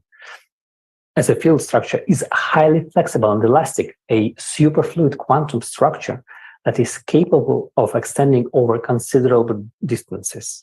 And this is attributed to the fact that a superfluid liquid, while remaining unified whole, can elongate in a thread as thin as an atom without breaking. At the same time, such structures interact with electrons and protons, or more precisely, the quarks composing them. Thus, by definition, they should interact with the magnetic and the electric fields. Italian scientists Arturo Tozzi and James Peters claim that consciousness is multidimensional and exists in a 4-dimensional space. So the brain processes incoming information, adds new meanings to it, and only after that the personality receives this information.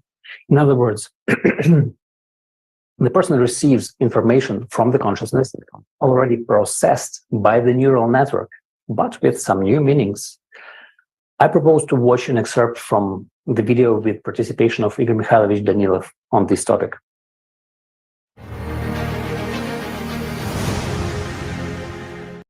Our consciousness is not in the head, and those very neurophysiologists already understand very well that neurons perform a connecting function, but in no way they are a source of consciousness.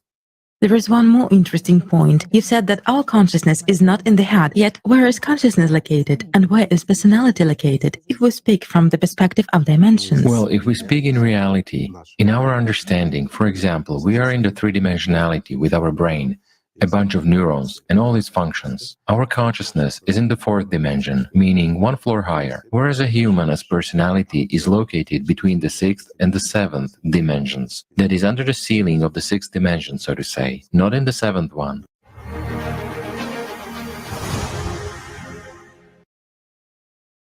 Thank you, Igor Mikhailovich, for this very fascinating information about the dimension in which we as personality find ourselves. Let's continue. Academician Konstantin Vladimirovich Anokhin, director of the Institute for Advanced Brain Studies at Lomonosov Moscow State University, says the following about multidimensionality. For a neuroscientific understanding of consciousness, it is necessary to start considering the brain not as a connectome, a neural network, but as a cognitome, a neural hypernetwork. According to this approach, consciousness is a particular form of dynamics in this hypernetwork, a large-scale integration of its cognitive elements. So, in other words, the brain is not a giant neural network. The description of the brain as a nerve network covers only its lower level, which does not provide understanding of neither psyche nor consciousness. And in fact, there is a second level within it. This higher level consists of elements entirely different from nerve cells and their connections, and has a completely different structure compared to the nerve network. So the main components of the higher structure of the brain are not neurons and the wires between them, but rather special cellular cognitive groups known as cogs, which form a network. These networks form one complex hypernetwork. The dynamics of the hypernetwork is the manifestation of our emotions and thinking. So if there is no hypernetwork, there are no mental functions. Nodes in this neural network, hypernetwork, possess fundamentally new properties and represent granules of cognitive information, knowledge about the world. A group of neurons, like sheaves of hay, as you see on the image, form a node called a cog, where incoming information is recognized, extracted, interpreted, and processed. So cogs have stable connections between them called comms that facilitate communication between them. And this connection is made thanks to the person's attention. The information the person invests determines the formation of respective connections between neurons. So the cogs and comms form a hyper network called a cognitome, which represents the subjective experience of an individual. New cogs emerge when new information comes in. The formation of the new cog initiates the process of establishing connections with other cogs. This involves comparing the results of experience with the results of others, forming associations between new ideas and previously known ones, and so on. So the more a person develops intellectually and learns new things, the more cogs are formed in the neural network, and the smarter this person is. Neurons are electrically excitable cells designed to receive, process, store, and transmit information. And this interaction of information happens all the time, which means that the neural network cannot be idle. It is constantly processing information, and everything depends on a person. The more they learn something new, study, analyze, the less useless thoughts they will have, because the neural network is busy processing new information. But if a person doesn't learn anything new, doesn't form new cogs, then the personality will receive various images. And by directing attention to these images, the thoughts arise, and thereby forming connections between cogs, the comms. And more frequently a person thinks about the same thing, the stronger the connection between cogs then becomes, making it more difficult to let go of that thought, which then becomes obsessive. So, in other words, a physical neural connection is formed specifically for negative or positive thinking. And therefore, the process of changing one's way of thinking requires a certain amount of time and effort to form new neural connections. Let's watch the excerpt from the video, Opportunities and Prospects, with the participation of Igor Mikhailovich Danilov.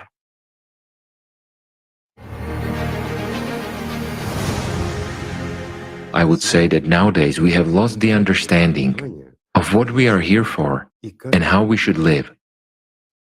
Basically, We graduated from secondary school, from university, and that's it. We went to work, and thereafter everything is meaningless and monotonous. Everything is programmed. It's actually frightening. Do you know that a human being has been created for lifelong learning, lifelong development, not just for watching TV series and guessing what is someone going to say there, or to watch some bloggers who will tell you, today I fried some pastries, and tomorrow I want to boil potatoes, right? Well, of course, this is serious, important information, very important. Isn't this offensive for you? People, your neurons are suffering.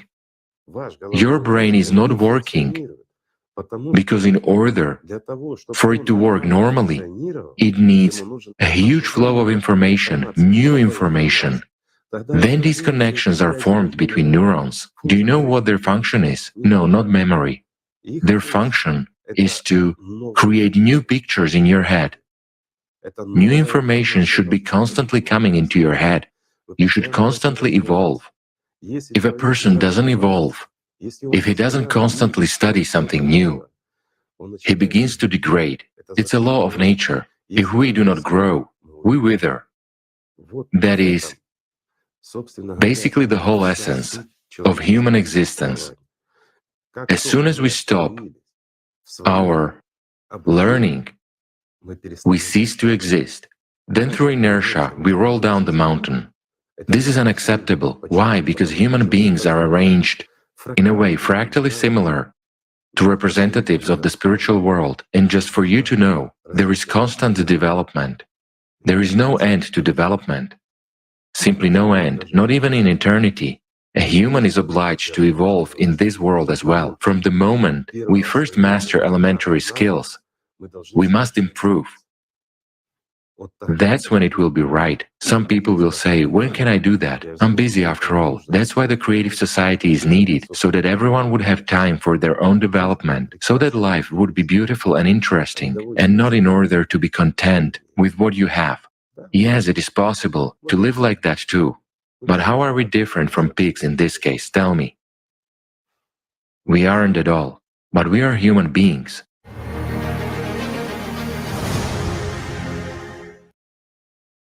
Thank you, Igor Mikhailovich. The fact is that the neuron is designed to receive information specifically from the outside and transmit it outwards is indeed intriguing. So this implies that the neural network operates only with information coming in from the outside. And in his monograph on the structure of matter, Vladimir Beck describes the process of how incoming information unfolds. He states that it is at the moment of photon penetration into the photoelectron shell that the transfer of information takes place and the primary image is formed. In other words, electrons emit and absorb virtual photons, which are quanta of their electromagnetic field. These photons carry information and polarize the vacuum, resulting in the occurrence of space torsion. As these photons pass through the photoelectron shell, an image is formed, which then comes to the person as a visual representation. It is the incoming external particles that provide the person with all mental functions, such as memory, logic, thinking, and emotions. Professor Nikolai Ivanovich Kobazev from Moscow State University called them ultralight particles, psychons, of a physical vacuum, which are the energy foundation of thought processes and emotional impulses. It is psychons that transmit information to the neural network of the brain. And these special particles have extremely low mass and entropy, meaning high orderliness, and are associated with the process of gravitational compression of dispersed gas. With such low entropy structures, not only the normal function of consciousness, but also material life would be impossible. Kobazev also discovered that the crystals of the brain's pineal gland serve as carriers of holograms, which determine the spatial and temporal unfolding of all psychogenetic programs established at birth. This is a huge amount of information about various positive and negative programs of human life. So this program matrix unfolds in time and space thanks to informational particles, psychons of the physical vacuum. In other words, there is a gravitational compression of dispersed gas leading to the manifestation of matter. And since these particles have a constant tendency towards compression, which could lead to thermal death, then according to astrophysicist and doctor of physical and mathematical scientist Nikolai Alexandrovich Kozyrev, time with its physical properties can bring life into the world, prevent the onset of its thermal death, and ensure the harmony of life and death within it. The action of time serves as the foundation for the emergence of memory phenomena. And Konstantin Vladimirovich Anokhin believes that humans have two levels of consciousness, primary and secondary. The primary consciousness is linked to the nervous system of a human body and is compared to the consciousness of animals and birds. And the secondary consciousness involves a language and a mentality. So this implies that consciousness has levels, or in other words, substructures. Academician Nikolai Kirilenko also writes about this. According to modern understanding, the human physical body at the material level consists of elementary particles that have their own rotation, spin. This vortex rotation is the source of the human torsion field, resulting in the polarization of the physical vacuum. So the vortices interact with each other instantaneously, transmitting information. Hence, humans can manifest unusual phenomena related to extrasensory perception, telepathy, and telekinesis. The torsion field of a human forms quantum field information structures in the physical vacuum. And each field structure behaves individually and is responsible for its process in the human body. So modern science, using the Kirian effect, has discovered that humans possess not only a physical body, but also an energy, subtle body, which is intricately connected to the physical. Its properties are still not well studied, but research in this direction is ongoing. So we invite you to watch a fragment of an interview with Maria Kuman, a PhD in biology, professor at the Holistic Research Institute in the USA and author of books.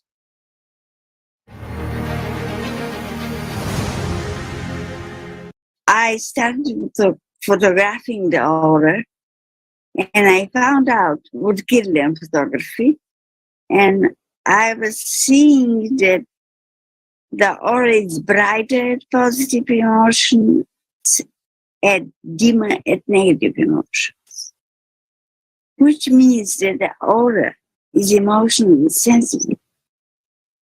Since when we experience positive emotions, we'll say we're in high spirit. And when we experience negative emotion, we say we are in low spirit. Since the aura is very weak, and I cannot see in numbers how much brighter or how much dimmer the aura is, I decided to create equipment sensitive enough that will allow me to measure this. And I started measuring. And I found that this field has, the field of a human spirit has vortices and anti-vortices, and which means it is a non-linear field. When the water runs along a river, when the bottom is smooth, it is the water runs in a linear way. But if there is a big stone, it needs to run around it. And behind the stones, you will see two spinning, water spinning in opposite direction. When it spins clockwise, it's called vortex. When it spins counterclockwise, it is called antivortex. So we have, our field has vortices and antivortices. And he is the proof that the spirit not only exists, it rules all the processes in the body. The non-linear field have two essential properties. It does not dissipate and can imprint information. So the spirit rules not for its strength, it's too weak to do this, but for the information it carries, it is information. And I concluded that there is a space matrix which is non-linear from the field. The spirit is our gift of God, and the spirit is what comes from God. And the spirit plays essential role. It determines the type of personality. But in the human body, when the material body that is underneath is anti-vortex, the spirit is vortex, and they are attracted magnetically. And the spirit that we have is one half of what is the Creator God.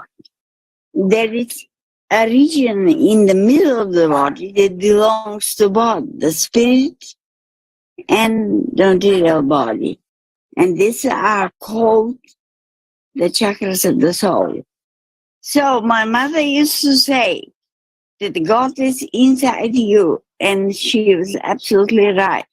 And she said, if you choose to believe that God exists, your life is going to be much easier. But if you choose to believe that God does not exist, you are playing the role of God, and your life is going to be very heavy.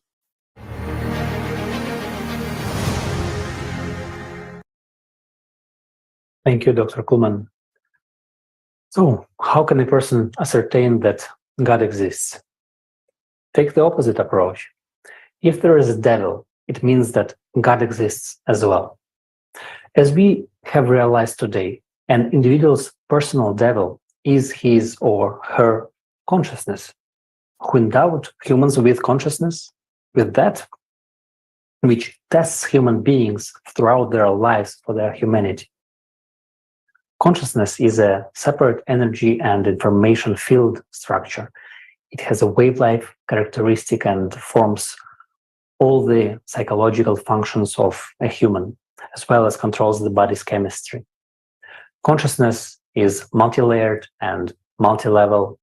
In general, it can be divided into primary and secondary consciousness. And you can learn more about primary and secondary consciousness by watching the film Consciousness and Personality, From the Inevitably Dead to the Eternally Alive.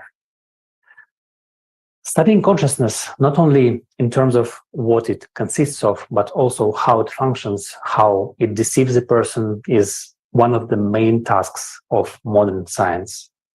This knowledge is important for anyone who wants to break free from the slavery of his or her personal devil and get to know God. What will happen to a person when they navigate through all the cunning traps of consciousness and become a true human? I suggest watching a video about the energy structure of a human being.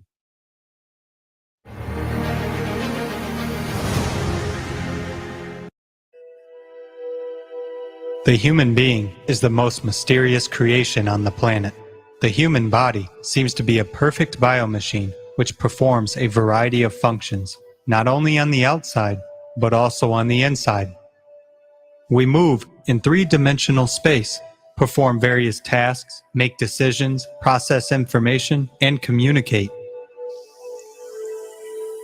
However, there is something unaccounted for, which modern equipment cannot yet detect, but which can be clearly felt by a human. It is the subtle material component of a human being which is invisible to the eye, the human energy structure. The energy structure has the form of a truncated pyramid with a detached top. The square base of the pyramid is divided into 4 parts by a diagonal cross. A person is located in the center of the diagonal cross. which divides the space around him into 4 parts that have volume. In other words, there are 4 triangular-shaped spaces in front, behind, and on each side of the person. These spaces are zones of the essences. Moreover, the human body emits the so-called biofield. This biofield is non-uniform in its frequency characteristics because the frequency emitted by the brain differs from the frequency of other organs such as kidneys or liver. That's why the human biofield is multicolored. Now let's take a closer look at the detached top of the pyramid. The top is located about a half a meter or 1.5 feet above the tip of the head. This distance is approximate because every person is unique. It is here in the conventional top of the pyramid that thoughts are born. Personality is located in the center of the top. Personality is what any person feels himself to be during life.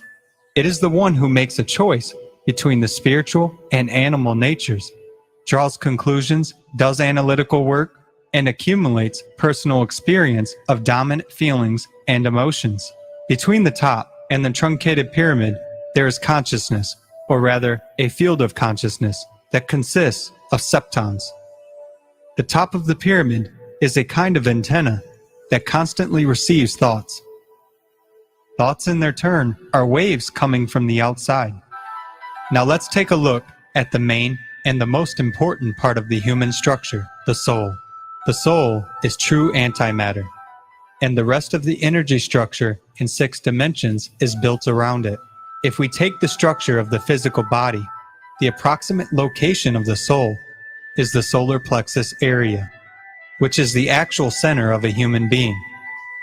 The soul enters the developing energy structure of a human being on the 8th day after the birth of the physical body. Between the soul and personality, there is the so-called silver thread. This is the channel which connects the soul and the personality. The soul is continuously sending the power of ALLATRA to personality through this septon channel. The power of ALLATRA is given to a human for personality to merge with the soul. It is this power that constitutes the power of attention. Personality activates those programs to which it gives the power of its attention. If personality puts more attention into the septon field, meaning material existence, then the power of ALLATRA is irrevocably spent on maintaining and developing the material system. As a result, after the death of the body, personality turns into a sub-personality, which is an informational part of the mortal material system. If every day personality gives more attention to the deepest feelings, directing them towards the soul, as a result, a qualitative change of the energy structure takes place, and personality merges with the soul. An entirely new being emerges, a being of the spiritual world.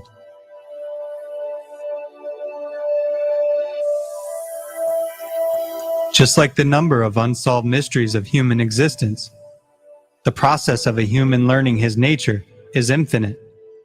People still have much to learn, since every answer raises even more questions.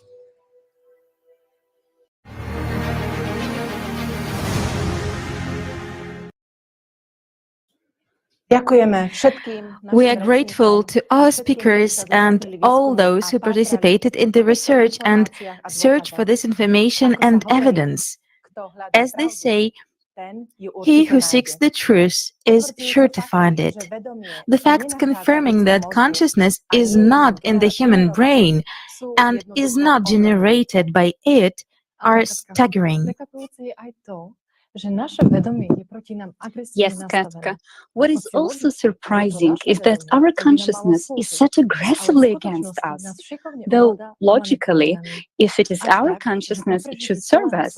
But in fact, it skillfully manages and manipulates us, and in such a way that we people, having lived our whole life, may not understand it. And this is not surprising. After all, as we have been able to understand and see, modern science does not seriously study the operation of consciousness and all of its capabilities. And it's not clear why. The ability of consciousness to create illusions and drive scientists who try to study it to suicide can stop any researcher. After all, modern science denies the experience of subtle invisible world. And if so, it means that it is not studied, and where there is no knowledge, there is only fear and misunderstanding. Yes, this is a very important question. What do scientists who encounter the manifestation of the invisible world in their research do? How can they protect themselves and not be afraid to be killed by their own consciousness and beings from the invisible world? Shouldn't they really run to the church for help? You know, Monica, a lot of scientists, when facing with metaphysics, if they survived, just gave up doing that research. Some of them ended up in a psychiatric hospital, others ran to religion for help and answers, but religion cannot always provide answers to these questions. And this is understandable because what we can read in the scriptures about the afterlife of a person raises many questions, so to say. Arman and Nizam will tell us about how hell and heaven are represented in religions. Máte slovo.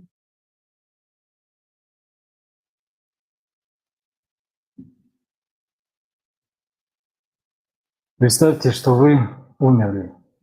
Imagine that you have passed away. Что происходит с вами дальше? What happens to you next? Вы когда-нибудь задумывались над этим? Have you ever thought about it? Пробовали обсуждать это? Have you tried discussing it with Или с your друзьями, family знакомыми? or friends and acquaintances? Вот придите завтра на работу, Well, come to work tomorrow шли навстречу or с друзьями, и meet задайте your им этот friends вопрос. and ask them that Спросите, question. знают ли они, Ask them что произойдет с if ними. they know what happens to them after they die. Нет. На кухню к тёще идти не надо. Well, с таким only вопросом. don't go to your mother-in-law in the kitchen with such a А question. вот She вы will misunderstand you. и обратите внимание на But их реакцию. try it with your friends and notice their reactions.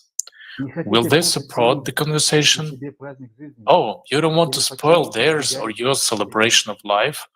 Or why do you не avoid this хватает знаний subject? в этой области? Do you lack knowledge in Может this быть, sphere? боитесь или Maybe какой-то you're другой afraid причине? or there's some other reason for that? Вот заметьте, You мы с see, друзьями, with знакомыми, friends, да и вообще с acquaintances, разными людьми and different обсуждаем people in всякие general, we такие discuss a lot of нюансы, что с unnecessary кем, rubbish. и как сошелся и Who and разошелся, how got кто together чем or broke одет, up, who, о чем what не был. wears, what clothes they wear, what Кто cars they кому, drive, что как сказал. who said to whom what, and how they looked at whom, and А на you эту know, тему but we избегаем. avoid talking about this Что topic. для нас важнее? Ведь What is смерть more это important for us? естественный физиологический процесс. After all, death is a Точно так же, natural как и physiological спать и process. Just as sleeping Наш and eating, организм так our устроен. organism is Ему built нужно that питание way. и In отдых order to live, it в виде needs сна, nourishment and rest in the form of sleep, и срок его службы and its конечен. И lifespan это is просто абсолютно finite. точно в случае со And this is смертью. something that will Никто absolutely никогда happen не to all избежит of его, us. когда мы No one will узнаем, escape it. что там происходит. And that's when Потому we'll тогда find уже out будет what's слишком going on поздно. there. But maybe Может, then этим it will be вопросом too надо late. начать Maybe we интересоваться should уже start сейчас. asking ourselves that question now. Выходя из дома, мы Even смотрим when we go прогноз out погоды, чтобы outside, понимать we look at the зоны weather forecast, или когда so мы we should садимся know в whether to get кабину, umbrella or not. нас Or же не when we ожидает там get to неизвестность. the elevator, Было it's бы not странно like the unknown is waiting for us there. That would be не strange, понимаем, wouldn't с it? какой целью мы We are заходим aware в of the дверь, на purpose какой for which этаж we дверь. are entering the elevator and Знание о to том, which floor we что are going нас to. после смерти физического But тела knowing гораздо what важнее awaits для us нас, after the ведь death of the в physical будущем body нам is это much откроется. more important for us. С другой стороны, After all, если we have кто-то to prepare for our задается future. этим вопросом, то откуда On the нам other hand, if someone знать asks themselves информацию об this этом? question, Знаний where в to этой get области information about this, маловато. there is not much knowledge on this topic in our world. Пожалуй, основной источник, откуда мы черпаем информацию по этой теме. Perhaps the main source from which we get information on the subject, whether we are believers or atheists or religious, and scriptures. For example, Christianity describes hell as the place where sinners go after death, also known as eternal torment, Tartarus, the fiery Gehenna, or unquenchable fire. To the Muslims, hell, or Jahannam, is described as the afterlife where sinners go in torment of fire, but the fire of hell is many times more excruciating than earthly fire. The sinners there are bound in chains, clothed in garments of pitch, and their faces are covered with fire. They drink boiling water that opens up their insides, or water full of pus. How do you like that prospect? And how about the fact that we are promised that the dead will be resurrected in their bodies at the time of the second coming? I would now like to be in the cemetery at the time of their resurrection, especially if it happens at night. In such a way, one could find himself among those who have to be resurrected. But how attractively heaven is described in religions. It makes you want to go there at once. There we will have a rest from worldly cares at last and live our lives to the fullest. After all, there is eternal youth, peace, absence of evil, sorrow, and diseases. All kinds of physical pleasures and plenty of delicious food and drinks there. It is described as a divine paradise garden filled with pools of water and ever-blooming herbs, like an analog of earthly existence, only many times better. There are plants, evergreen trees that bear fruit and animals that can be eaten, but the meat on their bones grows back to these animals, are resurrected every day. So, as you can see, they have not forgotten about vegetarians either. They're bound to like it. Muslims are promised that after death, the inhabitants of paradise will lie on their embroidered beds and be adorned with silver jewelry, that the righteous will be given eternally young spouses or maidens of paradise, the houri, of whom there will be about 72, and the age of the inhabitants of paradise will be around 33. Women, too, have not been forgotten. Muslim women will be given their spouses, and surprise, their man will have a sexual power of 100 men, which is 100 times more than in life. Who could refuse such a thing? Sounds very tempting, but at the same time, there are several questions. Who will be houris for the men and the spouses of the women who got to heaven? Will they be human beings? Why I ask? Because if it is going to be a person in paradise, then he too should enjoy all the benefits of paradise instead of pleasing you. Maybe sinners who have led a promiscuous life in the world, and in this way God has decided to punish them, and they are now pleasing the saints. And if it is not a human being, that is a creature without a soul, who could it be? A latex robot with special functions, or just an animal with a human body but without soul? Who do you think it could be? And notice, both heaven and hell, when described in any religions, are all tied to the body, to its punishment or pleasures. Basically, everything is aimed at affecting the material flesh. But then, what about the assertion in the same religions that a human being is spirit and only angels can reach paradise?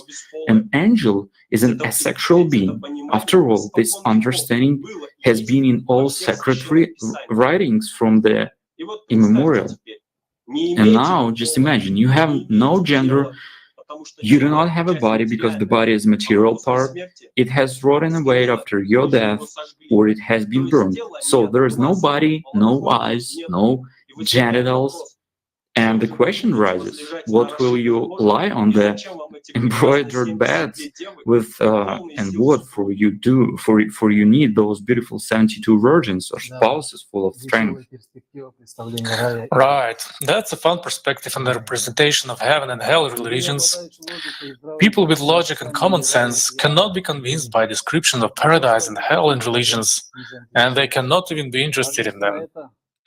Unless a person who cannot fulfill his wild fantasies in life may pay attention to it. That is why many scientists find it very difficult to believe in such prospects for the afterlife, and they seek to understand these matters in the ways available to them. Scientists, in practice, have come across cases where people, after having been in a state of clinical death, subsequently talk about what they saw and heard during that state, when they, according to our understanding, could neither see nor hear. Clinical death, or the so-called near-death experience, is when the heart stops and the person's brain shuts down because the blood supply is cut off. There have been experiments when an encephalogram was connected to a person's brain in the state of clinical death, and the fading and inactivity of the neuron group was observed. The patient experienced leaving the body at this point, seeing what was going on in the room. And here, the activity of the neural group should have been manifested in certain foci when the person is forming these images and flights of fantasy, because the person, when leaving the body, is very emotionally active and emotions cannot remain unchecked. But such activity has not been observed. By means of what, then, does a person see and hear in this state? The first researcher who paid attention to this phenomenon and collected a lot of statistical material was the American psychologist and psychiatrist Raymond Moody. In 1975, he published the results of his research in his book Life After Death. Moody summarized the accounts of experiences of 250 patients who had died and been resuscitated. He relied exclusively on these people's memories of how, at the moment of dying, they first heard an unpleasant noise, a loud ringing sound, then they moved through a long dark tunnel, at the end of which a light was, meeting them with they met previously dead relatives and friends. All the while they felt that they were outside of their bodies. Then came the feeling of peace and joy of being reunited with their physical shell. What did they see, with, hear, and feel if the brain was inactive and sensory equipment registered to a complete calm? Jeffrey Long, an oncologist with more than 30 years' experience, has researched and described many examples of near-death experiences in his book Evidence of the Afterlife, and he described this state in the following way. When the heart stops beating, blood immediately stops flowing to the brain. Approximately 10 to 20 seconds after blood stops flowing to the brain, brain activity necessary for consciousness stops.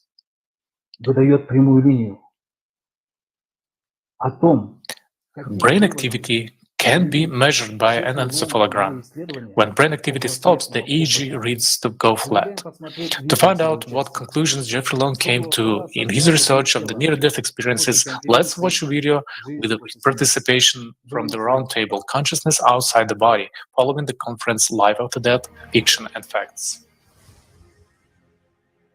In my research with over 3,500 near-death experiencers, we ask surveys online, very detailed surveys, to help understand what happened during the near-death experience. Literally by the thousands, people describe consciousness separating from their body at the time of a life-threatening event when they're physically unconscious or clinically dead with no heartbeat. It should be impossible for them to have any lucid, organized remembrance at that time. But again, by the thousands, near-death experiencers are reporting to me and to other near-death experience researchers that consciousness really goes on, typically going above the body. In my studies, what they see and hear with their consciousness separate from the body while they're unconscious or clinically dead is almost invariably, about 98% of the time in my research, accurate down to the finest details. Even when the consciousness leaves the area of their physical body and observes and hears, sees ongoing earthly events far from their physical body while they're having that close brush with death, almost invariably, they're accurate down to the finest details. That's absolutely medically inexplicable. and extremely strong evidence that consciousness really does exist apart from the physical body. And it's not just ordinary consciousness. As our consciousness proceeds and the near-death experience becomes deeper, we overwhelmingly consistently see that their consciousness seems to be accelerated. For example, during a near-death experience, they may review a portion or even the entirety of their prior life in seconds to minutes, even though their prior life existed as decades. Again, showing the overwhelming acceleration of consciousness during near-death experiences.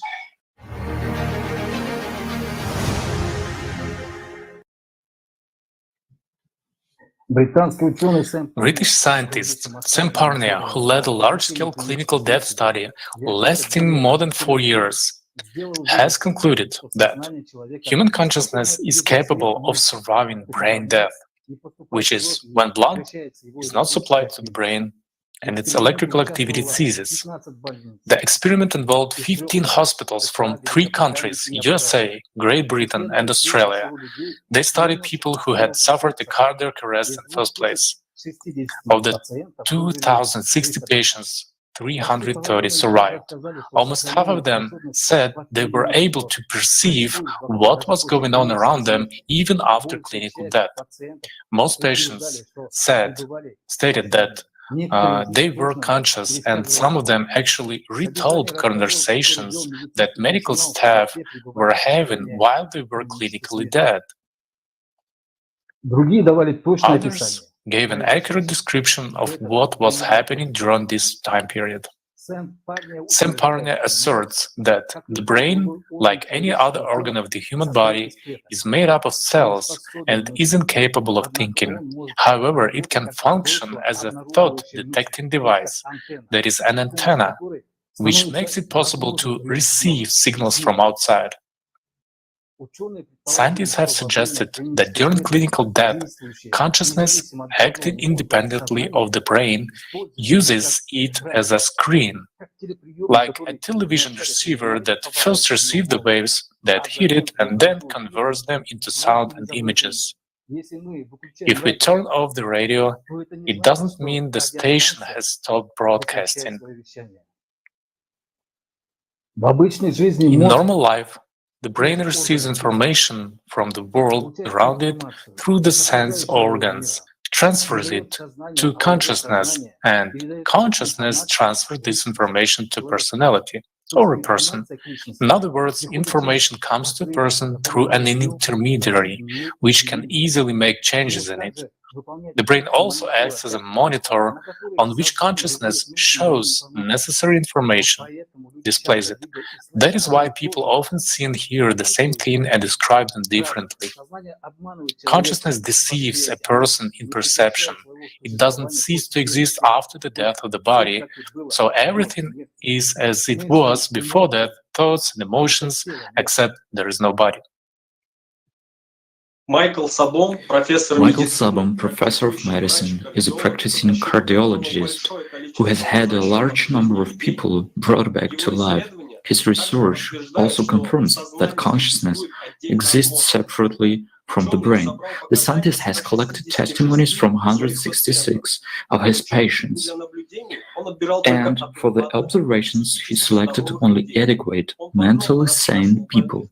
He questioned patients who had survived resuscitation in detail, writing down that they saw and felt when they were in a lifeless state. If someone claimed to have left the body and moved to another room, the doctor looked for witnesses. He interviewed them, writing down what was happening in that room at the time. Then he matched the patient's stories with the testimonies of people who had actually been in that place. On the basis of his scientific and medical research, he wrote and published the book Recollections of Death in 1981, where he wrote that based on the analysis of his findings, nowadays only those who are not familiar with the modern scientific research can doubt the existence of the afterlife. It should be noted that Michael Sabom was an atheist, and he strictly separated science from religions.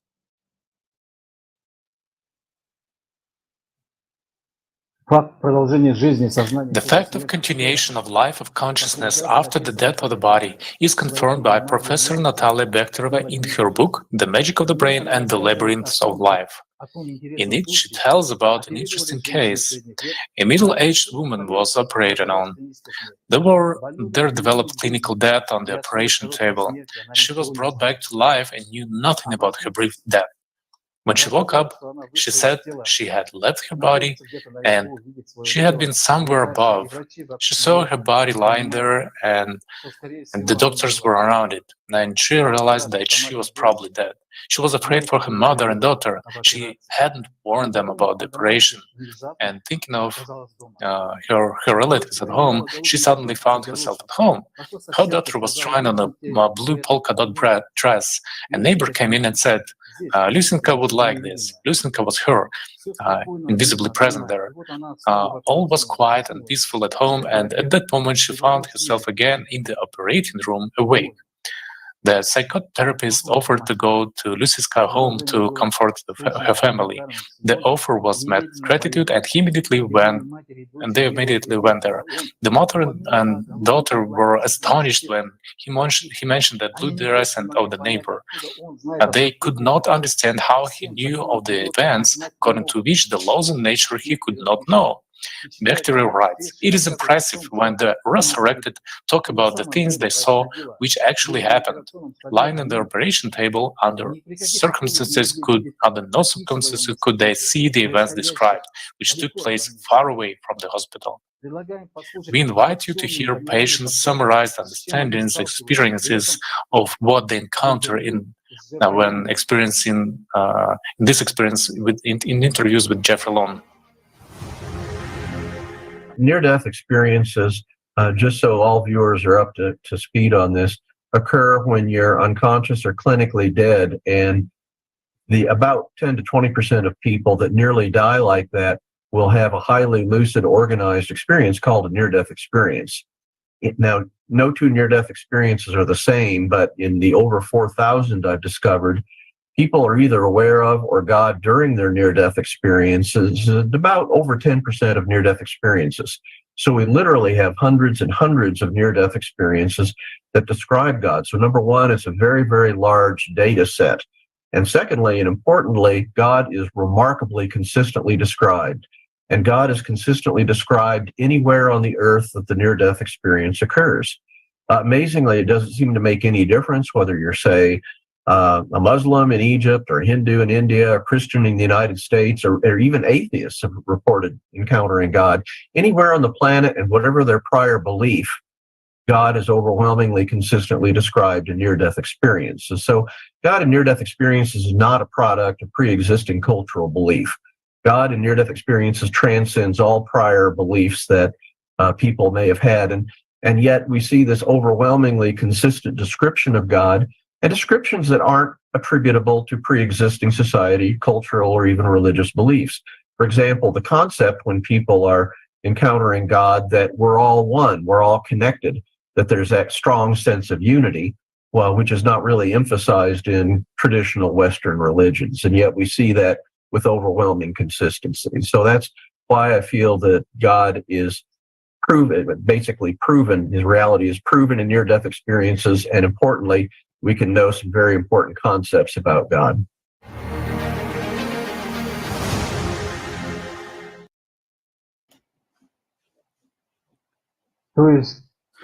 That is, as we understand from what we have heard, during the inactivity of the neural groups in the brain of the person who is clinically dead, they see, hear, and feel what is happening with their consciousness, which according to the researchers' findings is outside the body.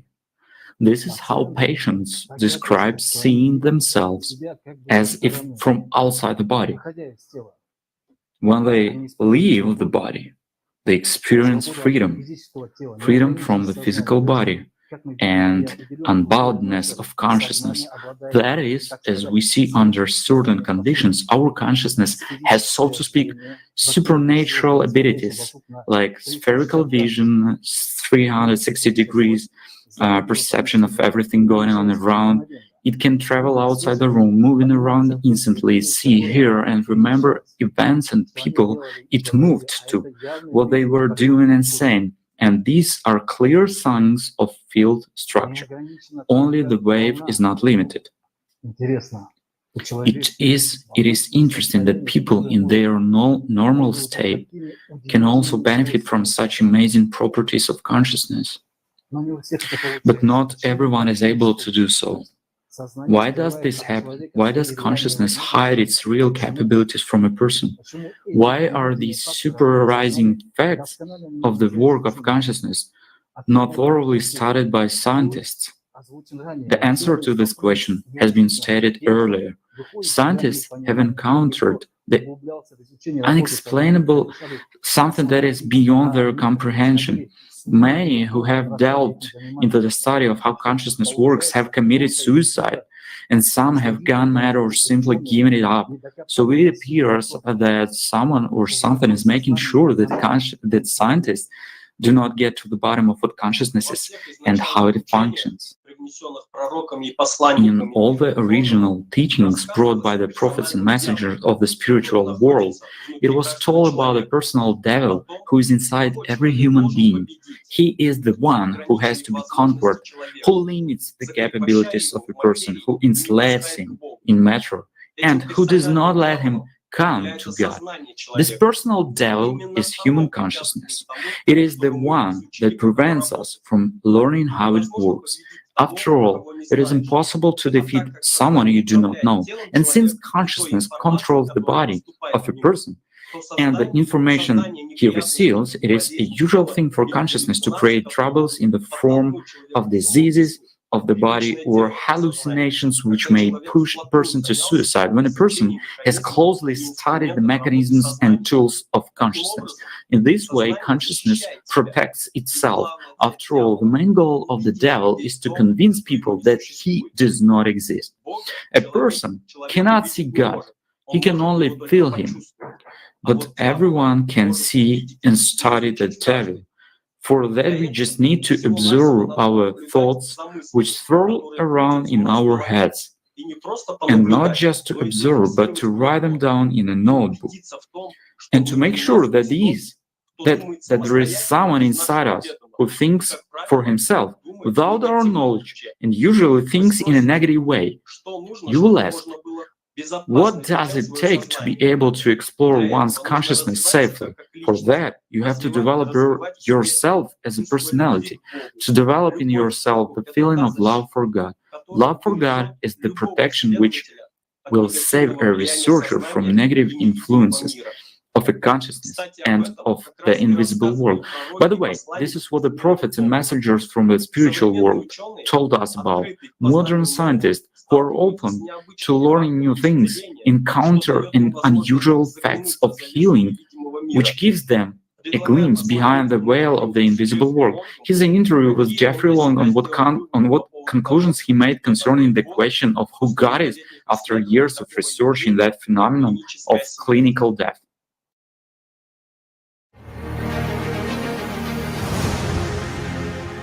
My awareness of God comes largely from my study of near-death experiences, and there are hundreds of near-death experiences that describe an awareness or an encounter with God.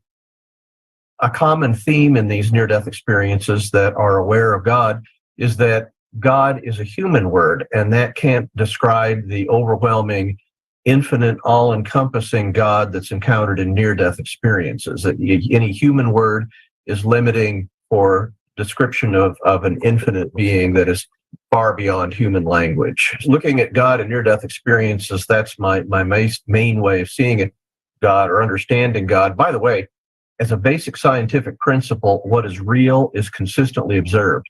And with hundreds, well over 300 observations of God in near-death experience, God's description is strikingly similar. If you're aware of a God who's punishing, judgmental, wrathful, angry, we just simply don't see that at all. I mean, I wouldn't want to limit God or how God can manifest oneself, but I would be cautious if you encounter a God that is unloving in your earthly life. I would be very questioning about that. If there's one thing that's in, again, my line of evidence is predominantly from my study of thousands of near-death experiences, over 4,000 actually. One great principle we see in near-death experiences that seems to be relevant for all of us in our earthly lives is there seems to be a premier rule, if you will, of free will. In other words, here in our earthly life, we're to live life free. We're making decisions on our own. We have the freedom to do that. I think it gives us the responsibility in our earthly life to be extra careful and choose wisely in the important, especially the important decisions we make throughout our life. I think while we have that free will, if we sort of align our values here in our earthly life with the values that we learn about God in near-death experiences, we can literally bring a piece of heaven to earth, and do that by being aware that we're all connected. First of all, I think an awareness of God, if you have a very personal sense of God, communication with God in your own life, some call it prayer, some call it meditation, but I think there's no greater evidence than for each person to have that awareness, that understanding, and accept that reality of God from their own personal experience. But as far as evidence in our earthly everyday life that we can point to and say, aha, there's evidence of God in the earthly life, occasionally, and I'm a physician that treats cancer. I'm a radiation oncology physician, and occasionally we do see some unexplained healings, literally what we would call miracles. I want to emphasize this is very rare, but they do happen. And I've seen that in my professional life, and other people have shared that they've encountered patients that have inexplicably healed to a point that it's literally miraculous. So I think if you consider miracles in our earthly everyday life, and you can certainly find evidence of God working in that very special way. I think the other evidence for God is certainly here we are as humanity, billions of people, and yet over 90% of the people on this planet believe in God. Why? Well, it seems to be that sort of that within each and every one of us, there's that sense, that be that awareness of God. And I think that's pretty strong. I mean, the world is not 90% unbelievers in God, it's 90% believers in God. So I think that's a pretty strong line of evidence that globally there seems to be, I don't think these billions of people are all wrong. So I think that's another significant line of evidence that points to the reality of God. When I use the term miracle in terms of a miraculous healing, particularly when it involves cancer, my medical specialty, I am very, very cautious about that. I don't use the term miracle lightly. It has to really be a situation, a healing so dramatic, so inexplicable with anything we know in our earthly life that is possible. If you call something a miracle, it is really absolutely beyond any possible explanation of occurring in the physical world we live in. I mean, the implication here is there must be something beyond this physical world, and that's, you get into the realm of God, that for that particular very fortunate individuals that I've heard of, it's important enough that they be healed, that a miracle occurred. And looking outside of just the concept of medical healing, there are certainly from time to time literal miracles that occur in this earth, and keep your eyes out, be aware for that. If something is absolutely not explainable by natural means, think about that you've seen another miracle. So many scientists deny the existence of God. I think here in America, I think the majority of scientists accept God, but worldwide, I think you're right, probably the majority of scientists don't believe in the existence of God, or at least are agnostic, they're not sure. I think it's very unfortunate. I think if people were really to ask that question and sincerely seek the reality of God, they too could find God within their heart. And I wish more scientists were more open-minded about that, and seekers, seeking to know if God is real. And I think you would find the many scientists that don't believe in God would probably find the way working between them and God, find that God is real. And not only is God real, but God can be a very important and positive force in their life and the life of anyone on the planet.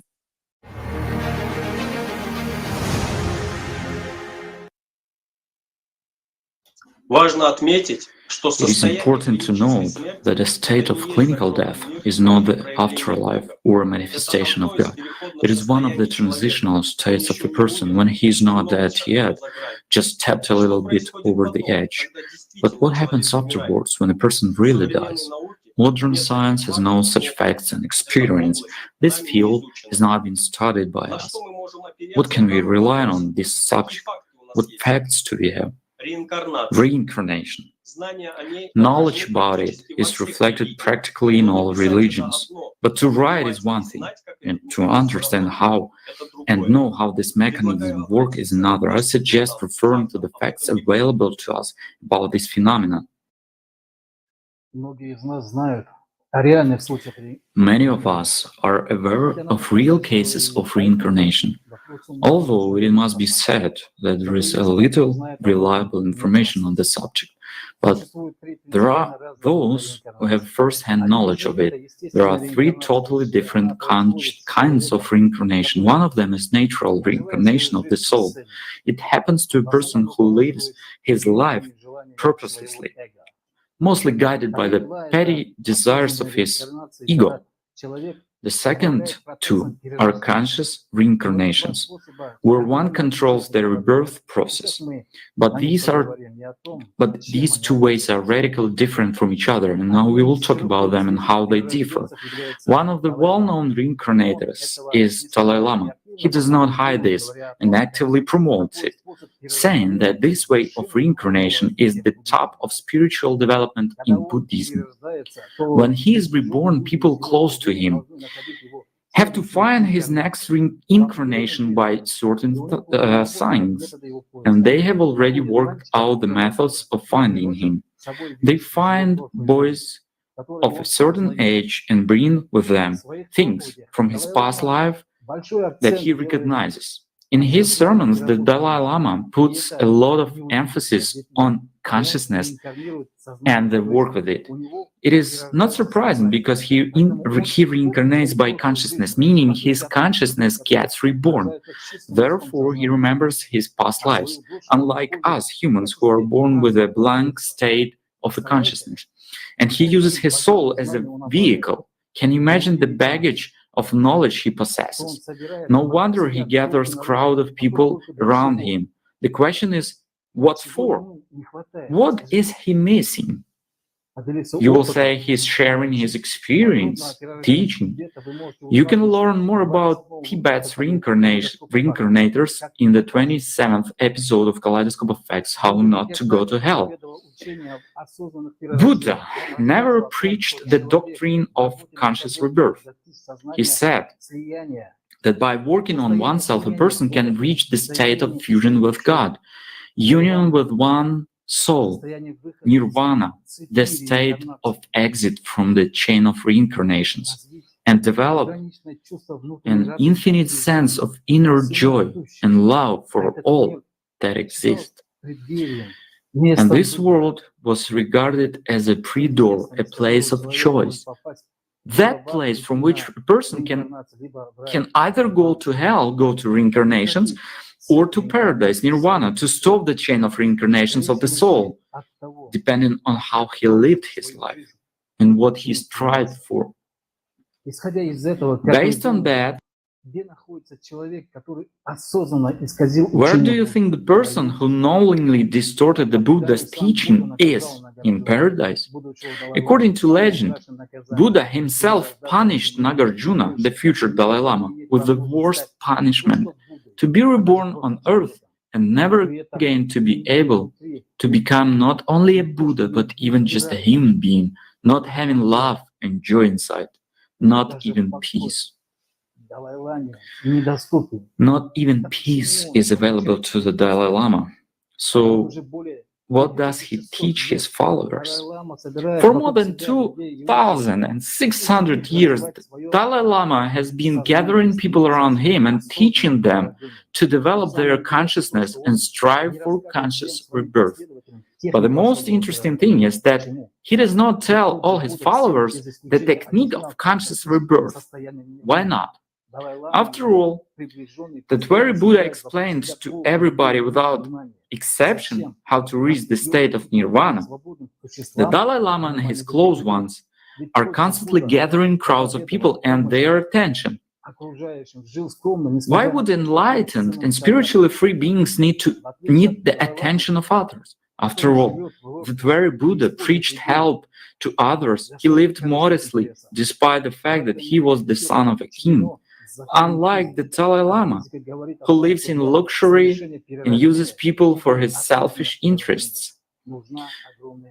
In this world, everything is subject to the laws of physics, and physics tells us that in order to move, moreover, to have a conscious rebirth, you need a lot of energy. And the source of this energy is exactly those people who worship the Dalai Lama as a god.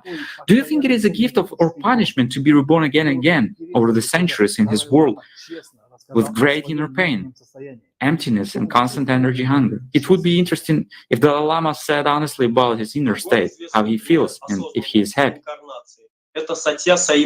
Another famous example of conscious reincarnation is Satya Sai Baba.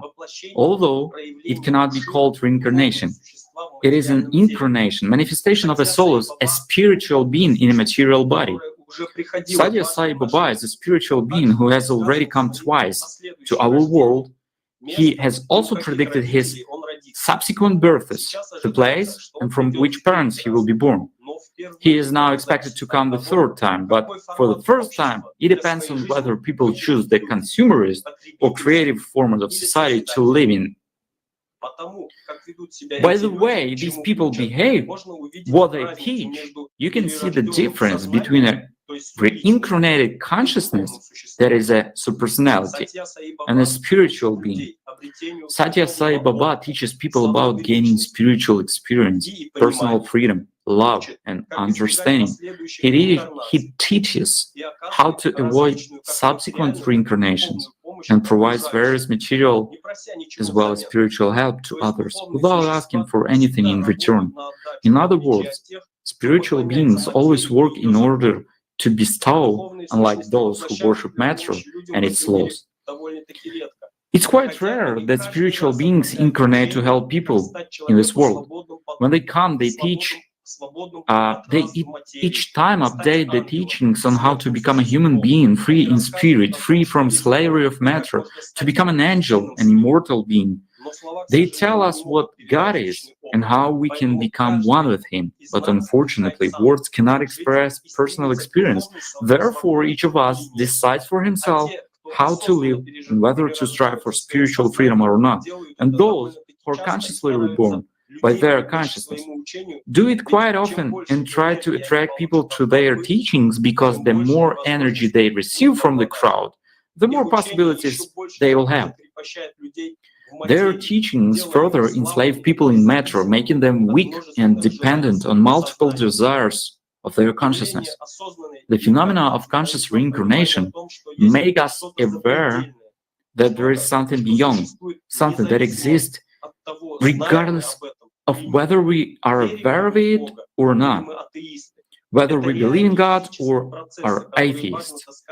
These are real physical processes that are important to examine thoroughly. Since these facts are present in our lives, we understand that descriptions of the afterlife in religions, although seemingly absurd, do not come from nothing and are based on something. Yes, there are many substitutions there, but the point is that for a person, his existence does not end with the death of the body. What is interesting is what our scientists have come up with in their research on near-death experiences. To many, it is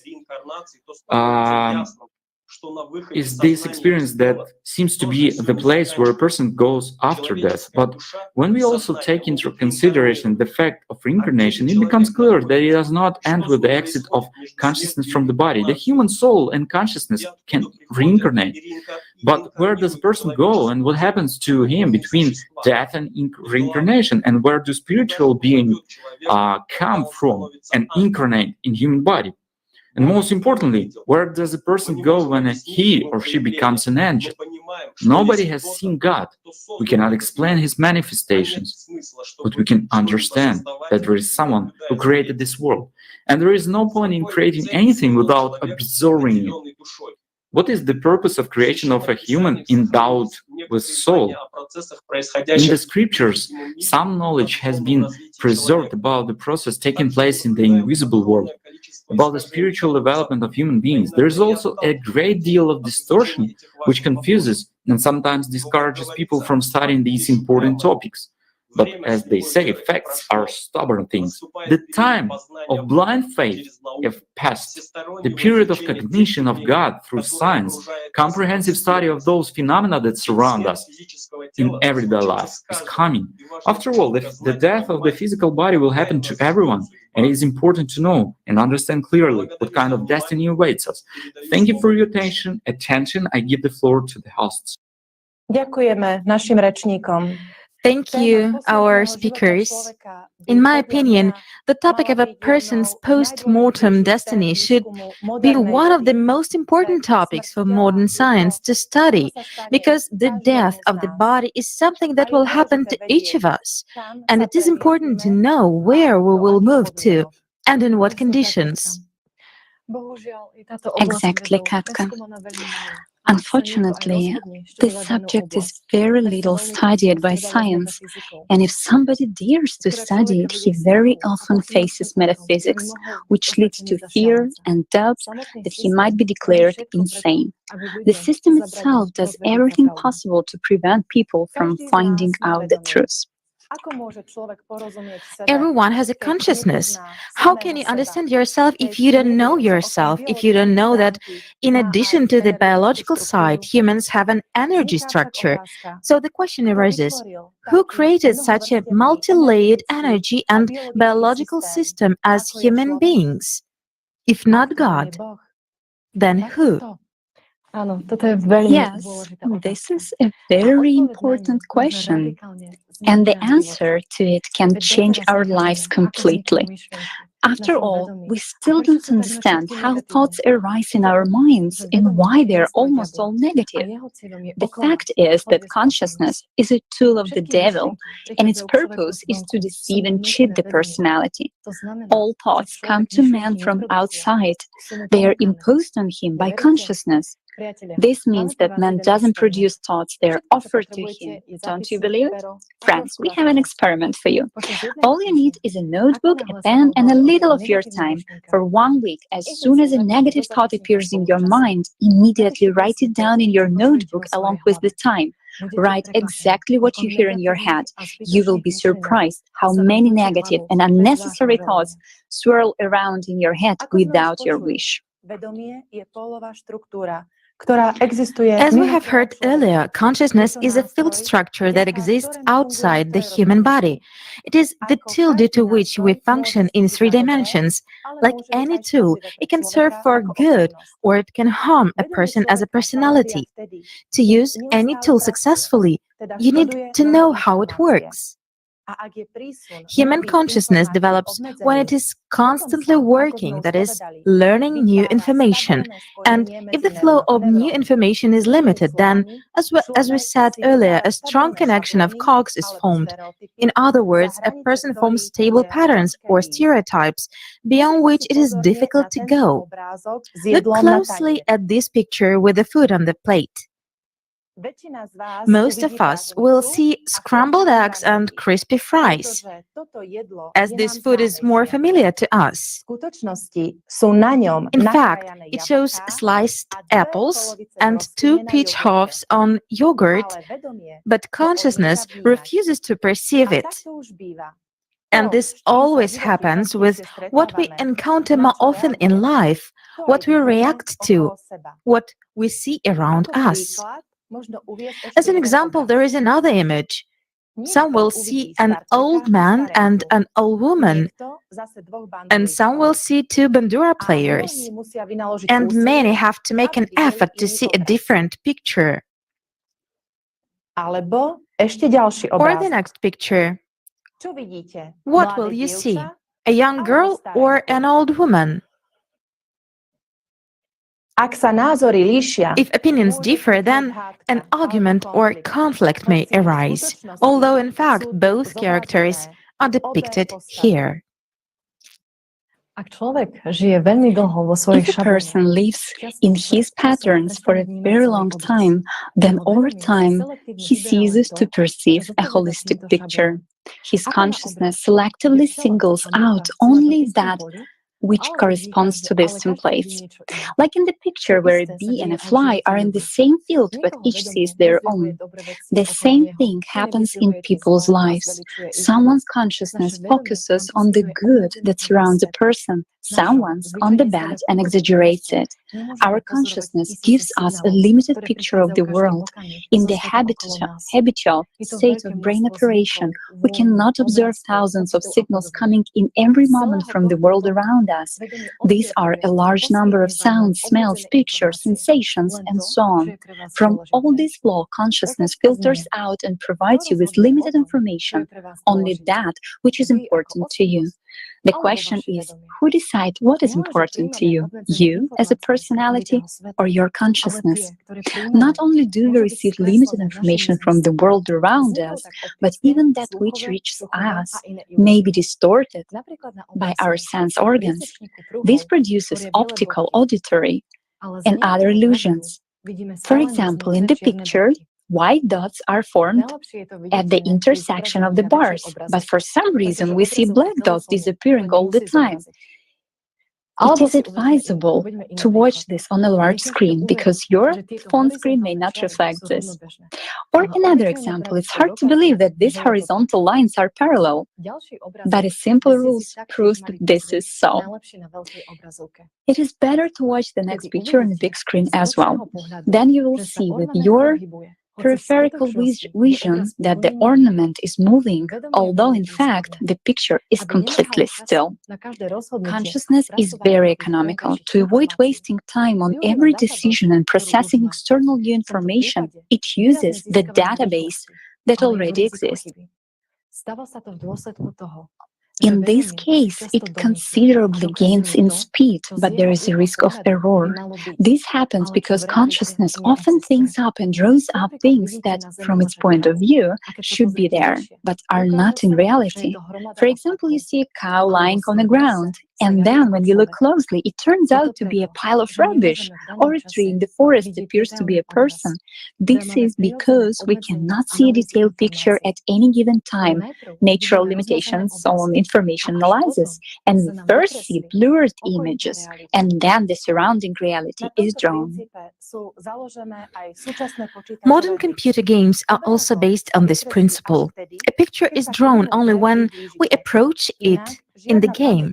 Otherwise, no memory is enough to show all the pictures in detail. That is, first, we pay attention to certain reference points on the basis of which our consciousness completes everything else with the help of already existing experience. How does this happen? Let's take a look at the following examples. Read the text on the screen.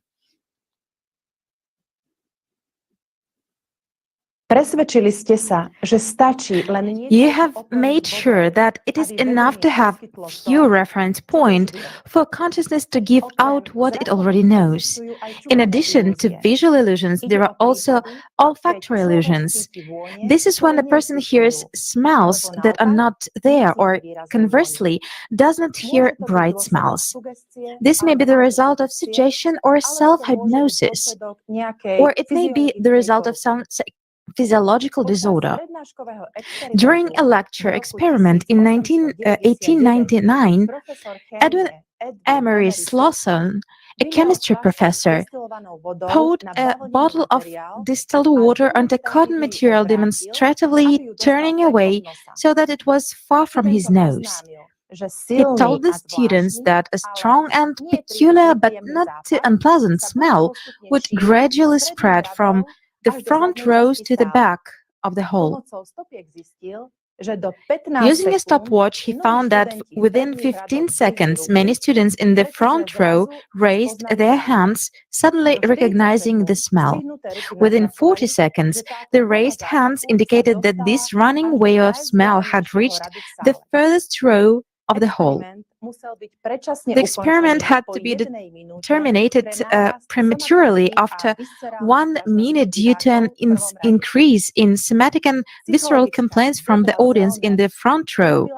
The psychologist Deborah Zellner did this trick actually an illusion that fooled both the sense of smell and sight. She poured a clear smelling liquid into 2 clear cups and added dew to one of them. She offered to smell the liquids to people with a blindfold, and to them the liquids smelled the same. However, when the same cups were smelled by people without the blindfold, the colored liquid smelled stronger. Perhaps the most interesting are the tactile illusions. There is a psychological experiment called the rubber hand illusion. It is aimed at creating a bodily illusion in the subject that an artificial rubber arm lying on a table is part of their own body. For the experiment, the shoulder was covered with a cloth, and the partition was placed between the artificial arm and the real one. After that, they passed a light feather over both hands several times. This was enough for the brain to perceive the rubber arm as the real one. This illusion turned out to be so real, so the subject felt absolutely no pain at all when his own hand was pierced with a pin. At the same time, he was writing in pain when the rubber hand was hit with a small hammer. For the sake of purity, the experiment was conducted with several participants. Both hands were exposed to cold, fire, and a pinprick. In all cases, the brain of the subjects reacted when there was an impact on the rubber hand. Isn't it interesting that while their own hand was mere, only covered by a cloth and fenced with a partition, the brain of the participants transmitted sensations after exposure to the rubber hand? That is, the experiment managed to create the illusion that the artificial arm was a part of the subject's body, and the brain quickly rearranged itself and began to respond to all the affecting the arm. All of the above examples show the work of our consciousness and our brain. They are quite harmless and safe, but what causes concern is that all of these principles are transferred to the relationship with the world around us, with people. How do we perceive other people if we have already heard something about them before we see or meet them? If the narrator is an authority, we already have a certain opinion. We agree with them even if they are wrong. We already have a biased attitude towards a person whom we don't know and may not even have seen. The following experiment proves this. The participants were divided into 2 groups and shown this photo. The one group was told that this man is a criminal, and to another group, he was described as a good man, a scientist. Then they were asked to say what they thought of the man. Opinions were completely contradictory. If they had been told that the man was a criminal, everyone said he wasn't good and had a mean look in his eyes. Those who had been told he was an athlete or a scientist said that he had a good look and this was a kind man. Now let's remember and be honest with ourselves. What do we often say about other people? Why do we like negative information about others more? And why do we pass it on to others so quickly? Information echolocation is information contamination, which is based on the echo chamber effect. It works on the principle of information echolocation. What echolocation is can be understood using the bat as an example. The bat sends out sound waves that spread in all directions. When they reach an obstacle or object, they are reflected and an echo occurs. This echo is picked up by the bat's ears so it can determine the size, location, and shape of an object or obstacle. People do something quite similar. They transmit some information into the world around them through their words, appearance, behavior, facial expressions, thoughts, and they are reflected from the surrounding reality and come back. And there is an important nuance here. The bat sent a sound and received back its own sound, only slightly distorted by what it came in contact with. But what happens to a person? The nature of the information that comes back depends greatly on what a person has transmitted. If you are outraged by the people around you, they will react to you and return a similar reaction. Even though not everyone has reacted to your negativity, many passed by, didn't notice, or deliberately ignored it. You will get the impression that everyone around you is outraged. That is, in addition to being attuned to some information which already distorts his reality, a person doesn't receive all the signals from the world around him. After all, a lot of the information that comes to him is the reflection of the message he makes himself, further convincing him that the world around him is exactly as he thinks it is. So, we have pointed out the fact that consciousness distorts, singles out, and draws up reality. It has its own interests, and if not controlled by personality, has great autonomy. It is very economical, so it doesn't waste energy if it doesn't benefit from it. Laziness and resistance to new ideas also helps consciousness to save energy. In particular, it defends the already formed system of beliefs and images with the help of which it analyzes the world and the incoming information.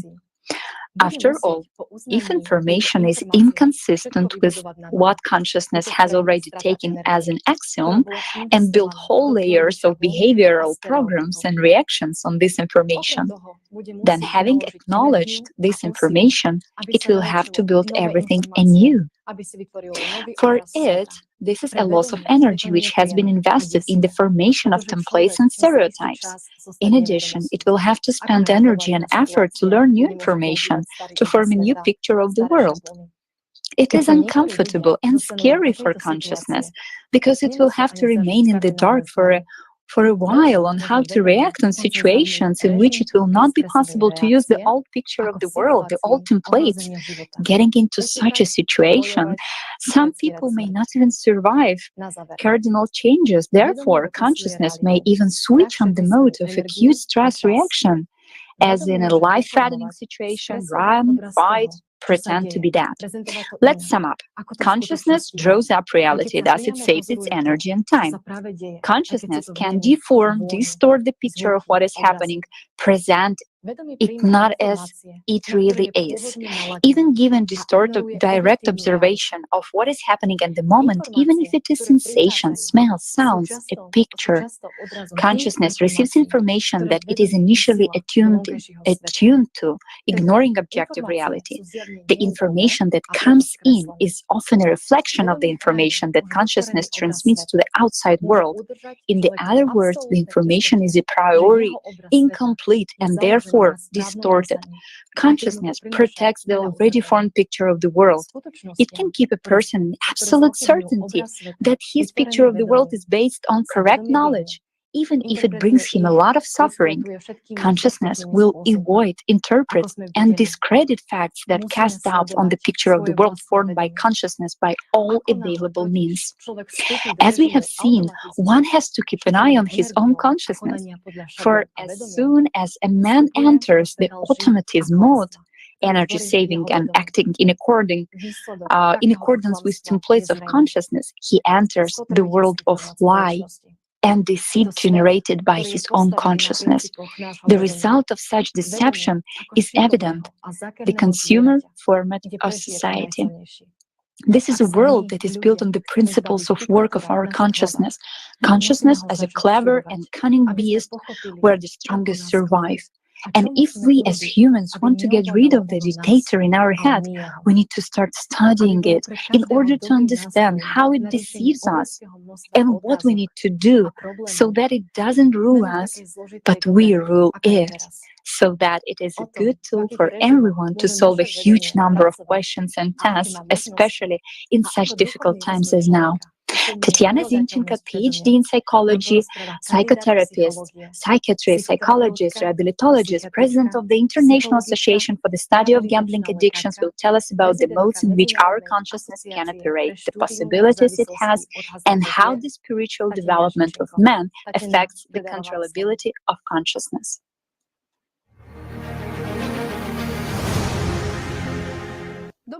Greetings, friends. As we can see, human being is a rather complex structure consisting of a visible part, the body with its functions, consciousness as a field structure, the soul as an invisible source of life, and human being as a personality, the one who observes everything that happens at the internal and external levels and makes a choice of what processes, stimuli, or desires to give his attention to. Official science has a different view and defines the main sequence in the interaction brain consciousness personality observer from a materialistic position. According to the materialistic paradigm, a person is a physical body. Therefore, the neural activity of the brain creates consciousness and all its manifestations, thoughts, emotions, desires, while consciousness forms self-consciousness and personality. But there are numerous facts and phenomena suggesting that events unfold in reverse order. They point directly to the fact that we are observers of the mental processes unfolding in our minds, while the brain responds to the mental activity that this observer chooses and determines with his attention. In other words, the brain reflects the consequences of the work of consciousness in the form of certain neural activity. What we pay attention to, meaning what to think about, what to desire, what to perceive, and how to treat it, will unfold in the brain in the form of activity of certain neural networks and neurochemical processes. After that, the autonomic, immune, and hormonal systems respond to this, and changes are initiated throughout the body. Luckily, apart from introspective first-person observations, which materialistic science is very skeptical about, there are a number of phenomena that prove very clearly that a human being goes far beyond the physiology of the body and the brain with its higher nervous activity. Let's consider some of them. The first group of phenomena is based on the principle of suggestion, which comes in two types. The first type, known as self-hypnosis or auto-hypnosis, is based on the individual work of a person on himself, with his consciousness, beliefs, attitudes, judgments, etc., and physical body. It is a deliberate choice made by the person. Self-hypnosis is essentially a psychotechnology of self-alignment and self-regulation by means of auto-reports or positive affirmations. It is based on the same principle as autogenic training. We will consider this method of self-regulation in more detail later on.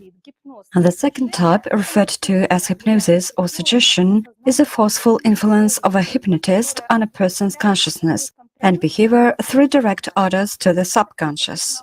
This psychotechnology, with a history of many thousands of years, is widely used in mystical and religious rituals almost everywhere, primarily for the purpose of controlling people. Since the late 19th century, hypnosis has been actively integrated into clinical practice, particularly by psychiatrists and psychotherapists, and extensively studied. However, science has not yet been able to fully grasp the essence of this phenomenon. From the position of the existing scientific paradigm, it is impossible to explain how it works. A person is put into an altered state of consciousness, characterized by a narrowed focus on a single stimulus, absence of critical thinking and suggestibility. From then on, the suggester, hypnotist, can induce various alterations in the individual's perception, physical sensations, and behavior through verbal commands, prompting hallucinations of any kind. For instance, a person experiencing induced catalepsy, stiffness of muscles, can be positioned in any manner, remaining rigid like a statue and displaying remarkable endurance, as if his body were made of metal. If the hypnotist orders him to touch an object and says that it is very hot, the person will get a real burn. Conversely, the hypnotist may say that he intends to pierce the sleeve of the shirt with a long needle, but while doing so, he will pierce the skin fold on the forearm, and the person in a deep state of hypnosis will not even feel the pain. Moreover, there will be no blood, wound, or inflammation at the puncture site. This stage of hypnosis is often referred to as somnambulistic trance, because people literally behave like somnambulists, who don't remember anything about themselves and completely forget everything after the session. During this state, people may identify themselves by different names. They can draw, sing, speak a foreign language, or compose poetry, even though they have never done that before. They may communicate with a mop like with a girl on a date, or see a baby in a plush toy or in a bundle of cloth. Soviet psychiatrist Konstantin Ivanovich Platonov, a student of Vladimir Mikhailovich Bekhterev, proved in the 1930s through numerous experiments that almost all physiological functions can be changed through suggestion, such as blood composition, operation of the cardiovascular and digestive systems, pain sensations, reaction to an insinuated burn, or muscle tone. He published a monograph, The Word as a Physiological and Therapeutic Factor, where he described all of this. But how is it possible? After all, nothing but words, information, affect the human body. However, physiological and biochemical parameters of the body are completely changed, not to mention the behavior. In 1997, Canadian scientist Pierre Rainville proved, using modern MRI technology, that with the help of suggestion, it is possible to make changes in the intensity of regional cerebral blood flow, which directly affects the perception of pain. The founder of an entire dynasty of animal trainers, Vladimir Leonidovich Durov, discovered during his work with animals that when he only imagined the action he wanted the animal to perform while looking it in the eye, the animal performed it. Together with Vladimir Mikhailovich Bekhterev, they conducted more than 1,000 experiments of this kind, and as a result, they realized that this was not an accident, but rather a pattern. Obviously, the researchers encountered a phenomenon not of verbal suggestion, but rather telepathic one, which is a form of influence achieved through the transmission of mental images from the hypnotist to the animal, meaning he didn't voice commands like sit, down, fetch the ball, etc., nor did he show what was supposed to be done. Instead, he simply concentrated on the mental image of the desired outcome while looking into the animal's eyes, and the animal did it. This raises the question: what type of energy transferred the image of the action from the trainer's mind to the animal's consciousness, and what physical structures in its brain perceived it? It is possible to answer this question only if we consider consciousness as an information field structure, which is not produced by the brain, but rather interacts with it. Instrumental studies of people's brains at different stages of hypnotic trance show that it is a narrow state of consciousness with the utmost focus on the suggester and the content of suggestion. The neuronal activity in brain areas associated with critical thinking, control of emotions, motivational drives, executive control, control of behavior, decision-making, self-analysis, and self-awareness is sharply reduced. According to a group of neuroscientists from Stanford University, the result is that the hypnotized person is not aware of his or her own actions. The person literally turns into a weak-willed puppet, which immediately carries out the most ridiculous orders of the hypnotist. It is a gruesome and disgusting spectacle. In 2000, Stefan Kaslin, a psychology professor at Harvard University, studied brain activation when people in a hypnotic trance were shown a colored slide and were led to believe that it was black and white. And the scientist was surprised to observe how color perception changed in these people due to the deactivation of neurons in the occipital area of the brain associated with color recognition, which couldn't be induced in the waking state. In 2012, William McGowan from Hull University revisited the protocol proposed by Stephen Kaslin and, using functional magnetic resonance imaging, fMRI, demonstrated that a hypnotized person could see a blue tomato, red grass, or purple snow. Scans show different patterns of neuronal activation between imagining something and actually perceiving the same thing, although about two-thirds of the activated brain areas coincide.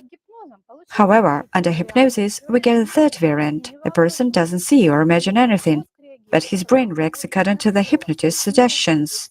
In other words, neurons behave as if the situation were real, not like in the person's own imagination. But there is no real situation, there is only an image of the situation imposed by the hypnotist. Research into hypnotic age regression is of great interest.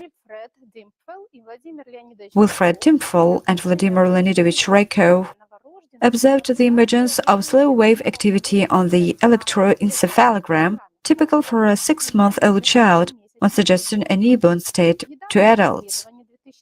In a recent study conducted in 2021, a team of scientists from Telke University, Finland, discovered that the way the brain processes information changes significantly during hypnosis compared to the natural waking state. During hypnosis, the brain enters a state in which the individual brain areas function in isolation from each other, leading to impaired information exchange, coherence, and integration between them.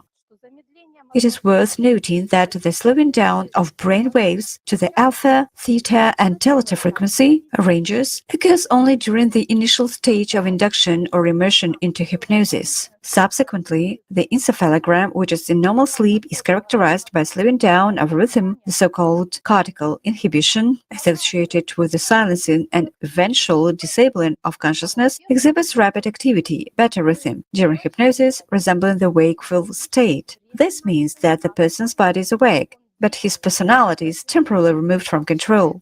He acts, experiences emotions, communicates, but is completely unaware of himself. Everything he does is not done by his own choice, but according to the suggestion of the hypnotist. The above-mentioned facts clearly show that the human body is only a machine, which is controlled by the personality with the help of consciousness. In the case of hypnosis, the driver, meaning personality, as if voluntarily takes a seat in the back seat, and the self of the suggester takes control of the car with the help of his consciousness. What is the danger to the individual? What are the consequences for his mental health and development of personality?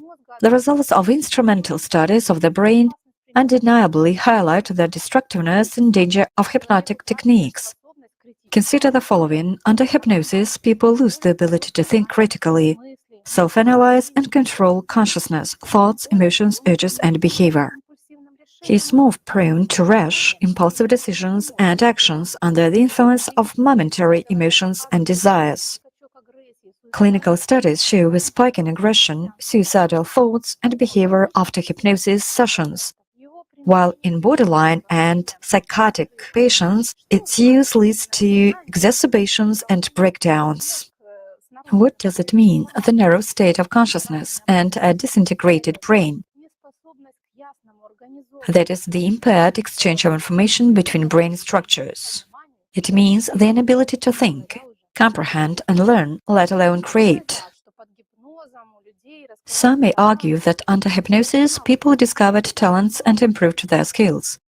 But where did they vanish after the sessions? I haven't heard of hypnotherapy becoming a conveyor belt of geniuses, but rather of passive, lazy people who will not lift a finger to develop themselves. It's important to understand that if we repeat something, it means we are learning it. And what does hypnosis teach? To be suggestible, submissive, dependent, susceptible to external influence, easily manipulated by authority figures. It teaches to shift responsibility for one's own life, actions, decisions, and moods to others, and to give up at the first sign of difficulty. This is a technology for creating easily controllable crowd, slavish self-consciousness, and a victim mentality. And if this weren't the case, the media, social media, and advertising wouldn't be so saturated with suggestive techniques and content.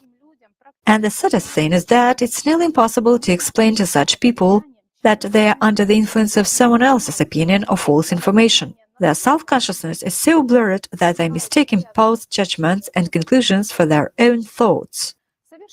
Instrumental studies of the brains of people who practice meditation show a completely different picture, received by methods of electroencephalography and neuroimaging with the help of positron emission tomography (PET) and magnetic resonance imaging (MRI). In scientific publications, two common types of meditation are often distinguished: mindfulness meditation and unidirectional focusing, or concentration meditation. A simple and widely known concentration meditation is autogenic training. Research has revealed the activation of neurons in brain structures and neural networks associated with concentration, emotional regulation, self-observation, self-awareness, and the ability to redirect attention when distracted.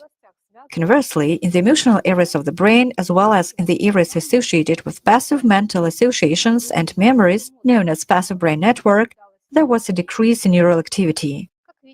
As you can see, the pattern is exactly the opposite to the one observed during hypnosis.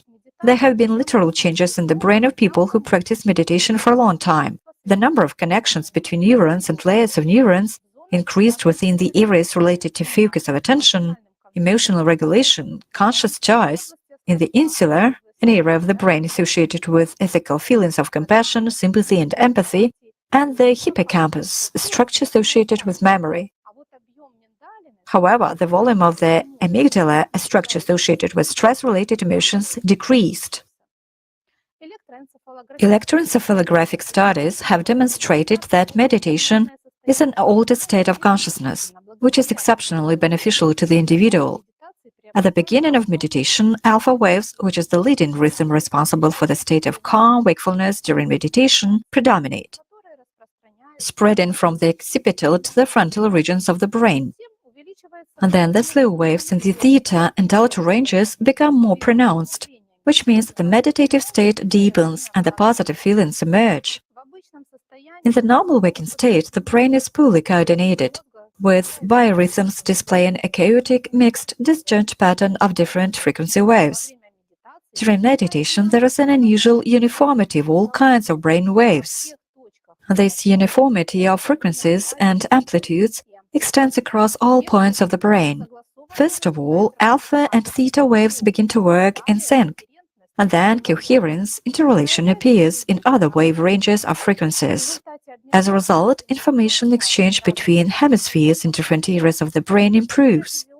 Neurophysiologists have identified three forms of integration during meditation: between the right and the left hemispheres, the occipital and frontal lobes, superficial and deep areas of the brain.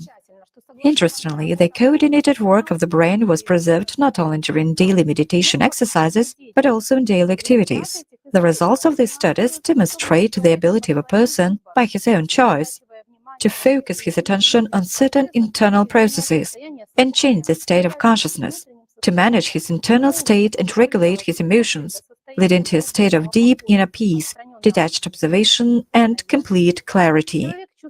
A person feels rested, full of energy. It is much easier for him to concentrate for a long time on any tasks during studying, work, or creating something, to work with large volumes of information, and, most importantly, the person learns to consciously form his attitude to anything rather than reacting automatically. Even such a simple technique as autogenic training allows a person to relax completely and deeply, to concentrate on a single process, and to detach oneself from the continuous flow of thoughts. And when a person in such a state gives oneself mental orders of self-suggestion, it does affect the work of the autonomic nervous system and consequently the physiology of the body. In the video, you can see a university student who has learned how to bring her body into a state of catalepsy, and she's now performing a cataleptic bridge, hovering between two chairs, supported only by the back of her head and heels. With this muscle tone, the body can withstand great exertion. In the next episode, a man pierces his hand with a medical needle, having previously anesthetized it with a mental order. And now, with the help of the thermometer, he demonstrates the decrease in the temperature in his own hand. We can see the temperature of the thermometer drop rapidly when he holds it in his colder hand, and rise when transferring it to his palm with a normal body temperature. Scientific literature describes the case of Jack Swartz, a Dutchman who practiced meditation. When he pierced his biceps with a long, unsterilized needle in a scientific laboratory, he experienced no pain, blood, or infection, and his brain's electrical activity, assessed with an EEG machine, suddenly dropped to the alpha range, which means he was completely relaxed and calm, practically in meditation. These examples clearly demonstrate that humans can learn to control their minds and bodies as tools by focusing attention and even change functions that are considered to be beyond arbitrary control. This fact challenges materialistic theories claiming that the brain creates the meditative experience. We observe a different sequence, how meditation is reflected in the brain at different stages, and how the brain participates in this process.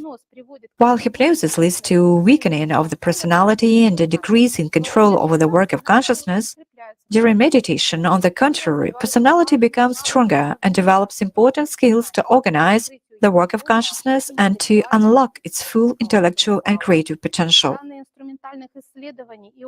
Both the data of instrumental studies and the experience of practitioners prove that, first of all, a person learns to be the observer, a state of quiet, detached observation of the manifestations and content of consciousness, thoughts, emotions, sensations, desires, etc., without getting involved in this flow.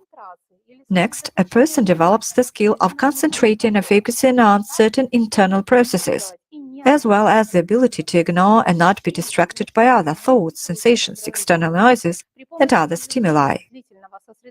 By means of observation, long concentration, and mental self-induced commands, the meditator organizes the work of his consciousness according to the objectives of the meditation he is performing. As a result, his brain and consciousness begin to work in the optimum mode, productively, purposefully, with a high speed of information processing, and work on several tasks simultaneously. This state facilitates the emergence of creative ideas and extraordinary solutions, unveiling talents and abilities previously unknown to the person. What happens in the brain during spiritual practice and prayer? An attempt to answer this question led neuroscientists to unexpected results. The picture of neural activity in brain waves was different from what they were used to seeing during meditation. The main reason was that spiritual states and experiences were not a mental phenomenon as well as an emotional one. Professor Valery Borisovich Slezin, head of the psychophysiology laboratory of the Vladimir Mikhailovich Bekhterev Psychoneurological Institute in St. Petersburg, examined Orthodox priests and monks during prayer using the EEG, electroencephalography, method. He found in some of them this effect was most often observed in young novices, in full consciousness in the state of prayer, complete disconnection of the cerebral cortex. Only delta rhythm, up to 4 Hz, was registered. Thinking activity was completely absent. This rhythm is observed in infants and adults in the slow wave phase of sleep. That is, a person was sitting and praying, but there were no electrical impulses in his brain, indicating the active work of the cerebral cortex. Valery Borisovich Slezin called this phenomenon the fourth state of consciousness, turning to God, complete detachment from the earthly. At the same time, the praying person could at any moment move to the social level of functioning, open his eyes and begin to communicate with others. At this moment, the alpha rhythm began to grow in his brain. Many neuroscientists, Professor Andrew Nuremberg, and research teams from the University of Missouri in 2012 and from Columbia University and Yale University in 2015, obtained similar results when they studied brain changes in representatives of different religious denominations during spiritual states using neuroimaging techniques, CT and MRI. Spiritual states meant the experience of detachment from the body and perception of the external world, detachment from all problems related to everyday life and the feeling of unity with a higher spiritual world, with God, the Creator, which goes beyond the usual self-consciousness. The researchers found that during prayer activity in the frontal and prefrontal cortex increased, which was associated with concentration and focus, and activity in the parietal lobe decreased, which is responsible for bodily self-identification and spatial and temporal orientation. Reduced activity in this area indicates that the person was really losing connection with the body, with the habitual earthly reality, and was going outside of it. Activity also decreased in subcortical structures connected with emotional estimation and perception. This means that events of the external world had no emotional significance for the person in the spiritual state, were hardly perceived by him, and were not evaluated, respectively, could not cause stress. But that's not all. The parietal area, in particular the right parietal lobe, is associated with self-focus, self-reference, delineation of the self and others. By the way, in meditation, we observe an increase of activation in this area. During spiritual practice, on the contrary, there is a decrease of neural activity in this area. Decreased functioning of the right parietal lobe indicates a decrease in self-focus, that is self-giving, self-denial.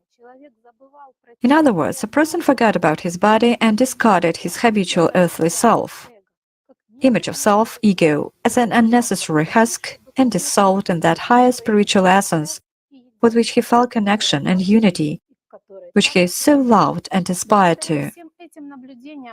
Thanks to all these observations, scientists have encountered manifestations of the spiritual component of the human being, the true personality, the higher self, which goes far beyond both body and consciousness.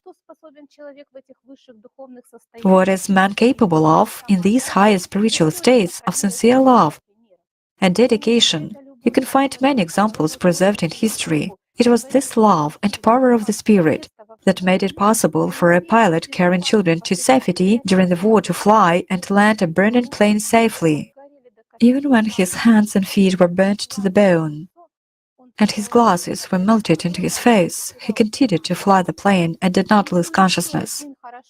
Here is another example from the history of the Knights Templar, well described even by the inquisitors themselves. It is known that the members of the order lived under strict discipline and engaged in spiritual self-improvement, regularly performing spiritual practices and meditations. During the persecutions and arrests, many of them were brutally tortured and executed because they refused to sign false accusations and slander the order and their brothers, that is, to commit treason. I will read out an extract from a book that describes the events of those years. Only 4 knights were able to come off this meat grinder with honor. They were interrogated and interrogated with torture, but none of the knights ever confessed. It was these 4 that showed their tormentors what a true knight of the temple was. These men were able to defeat a pack of royal lawmen. Their courage brought confusion into the ranks of the inquisitors. The inquisitor's confession. "You know, Guillaume," he said without looking at Denegara, "he behaved like a saint. At the end of the interrogation, when we exceeded the prescribed hour of torture, and in order to pull a confession, we decided to see the heretic's heels a little. He looked at me in such a way, I recall we chained him in the stocks, greased his soles with fat, and set them on fire. I saw, Guillaume, you see, I saw it myself, how the skin blistered and started to burst. Yet he didn't even lose consciousness. He didn't utter a single sound or cry, even though he had been hanging on the rack for a whole hour before that. He just looked us all in the eye. And I became scared, Guillaume, you know, scared. Scared and ashamed. And they lay exhausted, each in his own cell, on rotten straw. The brothers were so weakened that they couldn't even drink the putrid water from a wooden bowl brought by the jailers. Rats greedily devoured the stale bread beside the wooden bowl. When each of the 4 martyred knights was finally able to regain senses, fellow prisoners who were spies were sent to them. The Inquisition hoped to break the resistance of the unfortunate ones by having the false cellmates reveal in confidential conversation that the master himself had made a sincere confession. They would say, "Your persistence is pointless. The entire system has collapsed and no one is responsible for you anymore. Save yourselves if you can." But the system could do nothing with the 4 free men who didn't care whether the master had betrayed them or not. It didn't matter who and for what reasons couldn't withstand the torment, but they continued to defend their temple, astonishing people and God with their heroic deeds. They showed that the system is not all-powerful, that the system breaks and cracks like a weakened wheel when it encounters a knight who in his youth made his final choice of which world to live in and which not to. One of the side effects of spiritual development is the ability to have complete control over one's consciousness and body. Such cases are not isolated and can be found in almost every corner of the world where people have embraced true knowledge for self-improvement, brought into this world by prophets and messengers from the spiritual world. Another historical example of incredible self-control and self-mastery can be found in the early days of the emergence of Islam. In various sources, it is mentioned that during one of the battles, Ali ibn Abi Talib was struck by an arrow in his leg. The arrowhead got lodged between his bones. No matter how much effort was exerted to remove the arrow from his leg, the attempts were unsuccessful. Removing the arrow would require cutting through the skin, muscles, and breaking the bone. His close relatives suggested waiting for the time of prayer and, when he would begin his namaz, they should remove the arrow from his leg. During namaz, he completely detached himself from his surroundings. They waited until he performed the obligatory prayer and started the recommended prayer. A healer approached him, spread apart his muscles and bone, and extracted the arrow while Ali continued to pray. After he recited the greetings and completed the prayer, he said that the pain in his leg had diminished. They told him that he was in such a state that he did not notice anything around him. He replied that if during those moments when he converses with Allah, the world were to turn upside down or a sharp dagger were to pierce him, the pleasure of conversing with Allah would not let him feel the pain. One of the most important characteristics of Ali ibn Abi Talib that distinguished him from many other Muslims was his love for worshipping Allah. According to eyewitnesses' accounts, Ali ibn Abi Talib was the most devout person in worship and religious rituals. He performed namaz more than anyone else and observed fasting more than anyone else. People learned from him how to perform night namazes, which zikrs to recite and what other desirabilities to engage in. Ali ibn Abi Talib performed all his acts of worship with utmost sincerity, completely devoting himself to the worship of Allah. His entire essence during that time was directed towards Allah, and he ceased to pay attention to what was happening around him. Namaz in Islam is a pillar of religion. A person performing namaz completely focuses his attention and love on the object of his worship, that is Allah. All his thoughts and aspirations are limited to Allah. Therefore, the eyes, ears, hands, and feet of the person performing namaz at this time do not belong to him, but to the object of his worship. Imam Ali possessed a faith that was based on true, complete, and perfect knowledge. For him, namaz was not a mere worship, but an encounter with Allah. He regarded the performance of namaz as a visit to the object of his worship.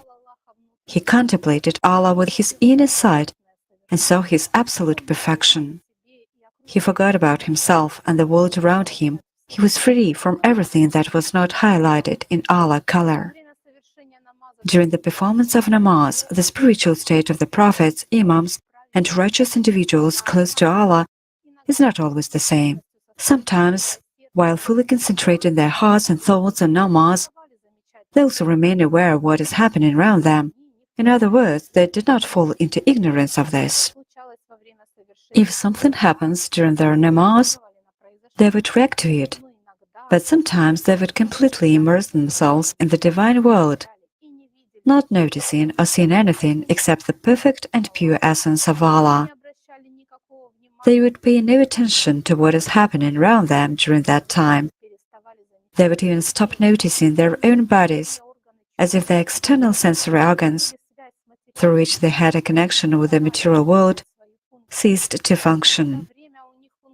During that time, only the senses that connected them to the spiritual world were active. The extraction of the arrow from Imam Ali's leg during his prostration occurred precisely when he was in this elevated spiritual state. From the perspective of materialistic concepts of any kind and content, It is absolutely impossible to understand and explain such phenomena. However, what we can clearly see for ourselves is that these examples indicate to us that the human being, in their essence, can be the instrument through which one can know God. And the most important aspect of this process is the sincere love of the human being for God. Only then does a marvelous transformation occur within the person, which opens up an entirely different view of this world and of oneself, of one's true spiritual essence.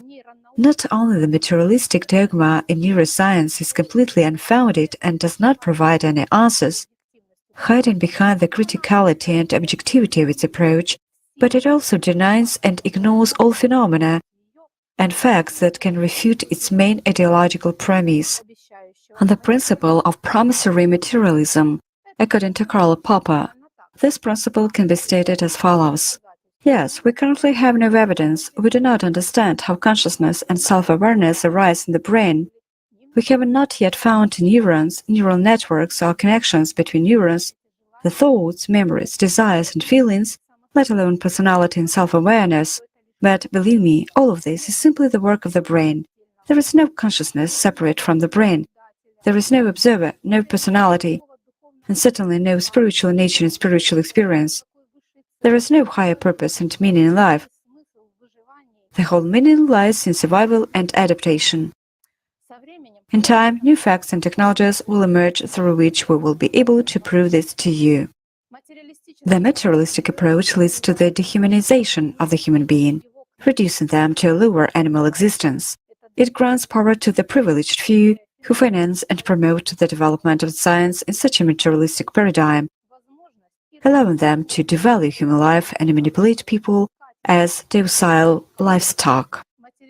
Materialistic principles deny human beings the freedom of choice, deprive them of purpose and meaning in life, moral foundations, and demotivate them in their pursuit of self-improvement and the getting to know the truth. As a result, we have witnessed an exponential increase in mental disorders over the past few decades. Any scientist who dares to present facts and conduct research that may challenge the materialistic foundations and question the principle of promise in materialism is immediately expelled from the scientific community and subjected to baseless criticism.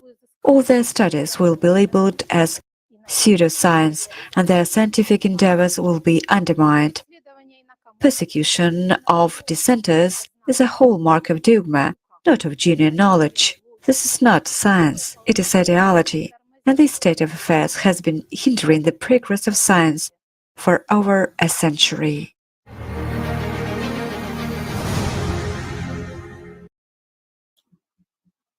Thank you, Tatiana, and all the scientists who have shared their research with us. Spiritual development of a person is not so much a trick to control one's body and mind. These effects are a byproduct of spiritual development. The purpose of spiritual development is to cultivate the power of love and gratitude to God, to control and explore one's consciousness, and to help people as much as possible. This is what was told in the original knowledge, on the basis of which all religions were formed. Dear viewers, we have come to the end of today's episode. Thank you for your attention and support. We also thank all the speakers, the technical support team, interpreters, editors, designers, and all those who have contributed to today's broadcast. Today, we are once again broadcasting on many media platforms, and these broadcasts are being interpreted into 18 languages of the world. Send your comments to our official email address info@allatra.tv or write them below the video. Thanks in advance. So, what about those brave scientists who dare to explore consciousness and the invisible world? How can they protect themselves? At the end of the broadcast, we invite you to watch a part of the program with the esteemed Igor Mikhailovich Danilov.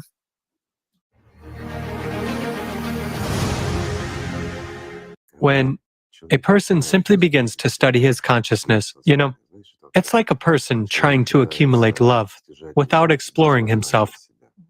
This is one part, 1 foot. While the second part is when a person tries to study consciousness without a goal. I mean, he has no goal. His goal is just to study consciousness. It's impossible to study consciousness by means of consciousness, friends. But when a person has a goal, and the goal is spiritual salvation, it is gaining spiritual life, eternal life, then the person begins to study consciousness already with a purpose. Although, at the beginning, yes, at the beginning he starts studying his own consciousness by means of his own consciousness. By means of secondary consciousness, he studies the primary one, and by means of primary consciousness, he studies the secondary one. Whereas, at the beginning, he even gets confused, not understanding which consciousness is where, what happens in him, and what is wrong. And that's normal. That's really normal. The first steps to study and observe it are always accompanied by comments from that very consciousness. In other words, demons do not allow you to tear the mask off them at once, and a person should make a lot of effort. There occurs binding to neurons of the brain, an attempt of materialization of our consciousness. This way, consciousness always tries to hide everything somewhere. After all, that very devil always hides in the shadows. He hides where it is difficult to find him. However, I'll say it again. If a person tries to study consciousness just for the sake of studying it, how it works, and what it is, after all, many scientists today are actually trying to explore this subject. What role the brain, other neurons of our body, and many other things play here. But they do so from the position of science. Without love, without aspiration towards God, then, paradoxically enough, there are only 2 options.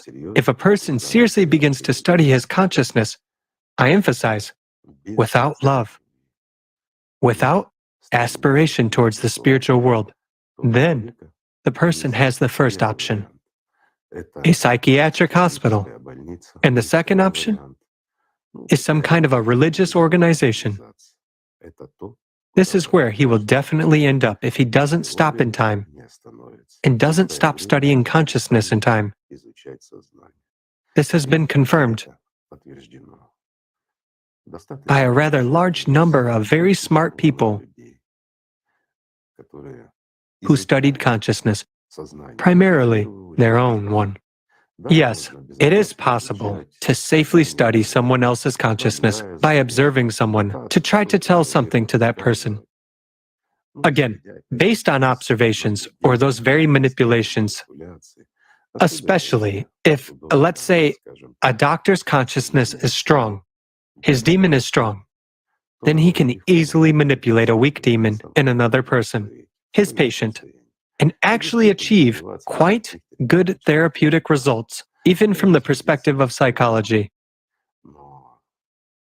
But this is merely a superficial acquaintance.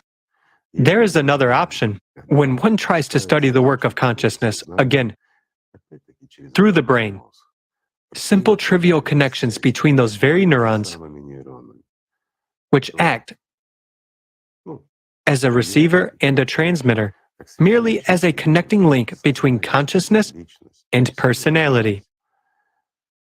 And our brain, in general, thinks only by means of pictures. There's nothing but pictures there. While what you hear the voice of the devil in your head. That's first and foremost. When thoughts come to you, and notice, they come to you being already unfolded and complete. Even more so, the more you give and invest your attention there, the more it unfolds. It's like an email. It comes and seems to take little space. But when you open it, start reading it closely and thinking hard about it, it gets bigger and broader with lots of links, redirections, active links. You click them and you are turned to another direction. That's how Shaitan manipulates a human being. Therefore, when you really study consciousness, seriously, you should have a goal.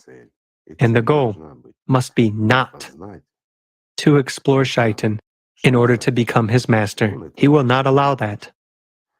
He hasn't yet given such power to any mortal. But the goal of a human should actually be to become immortal. This is just one of the stages of understanding that the devil exists. And since the devil exists, so does God.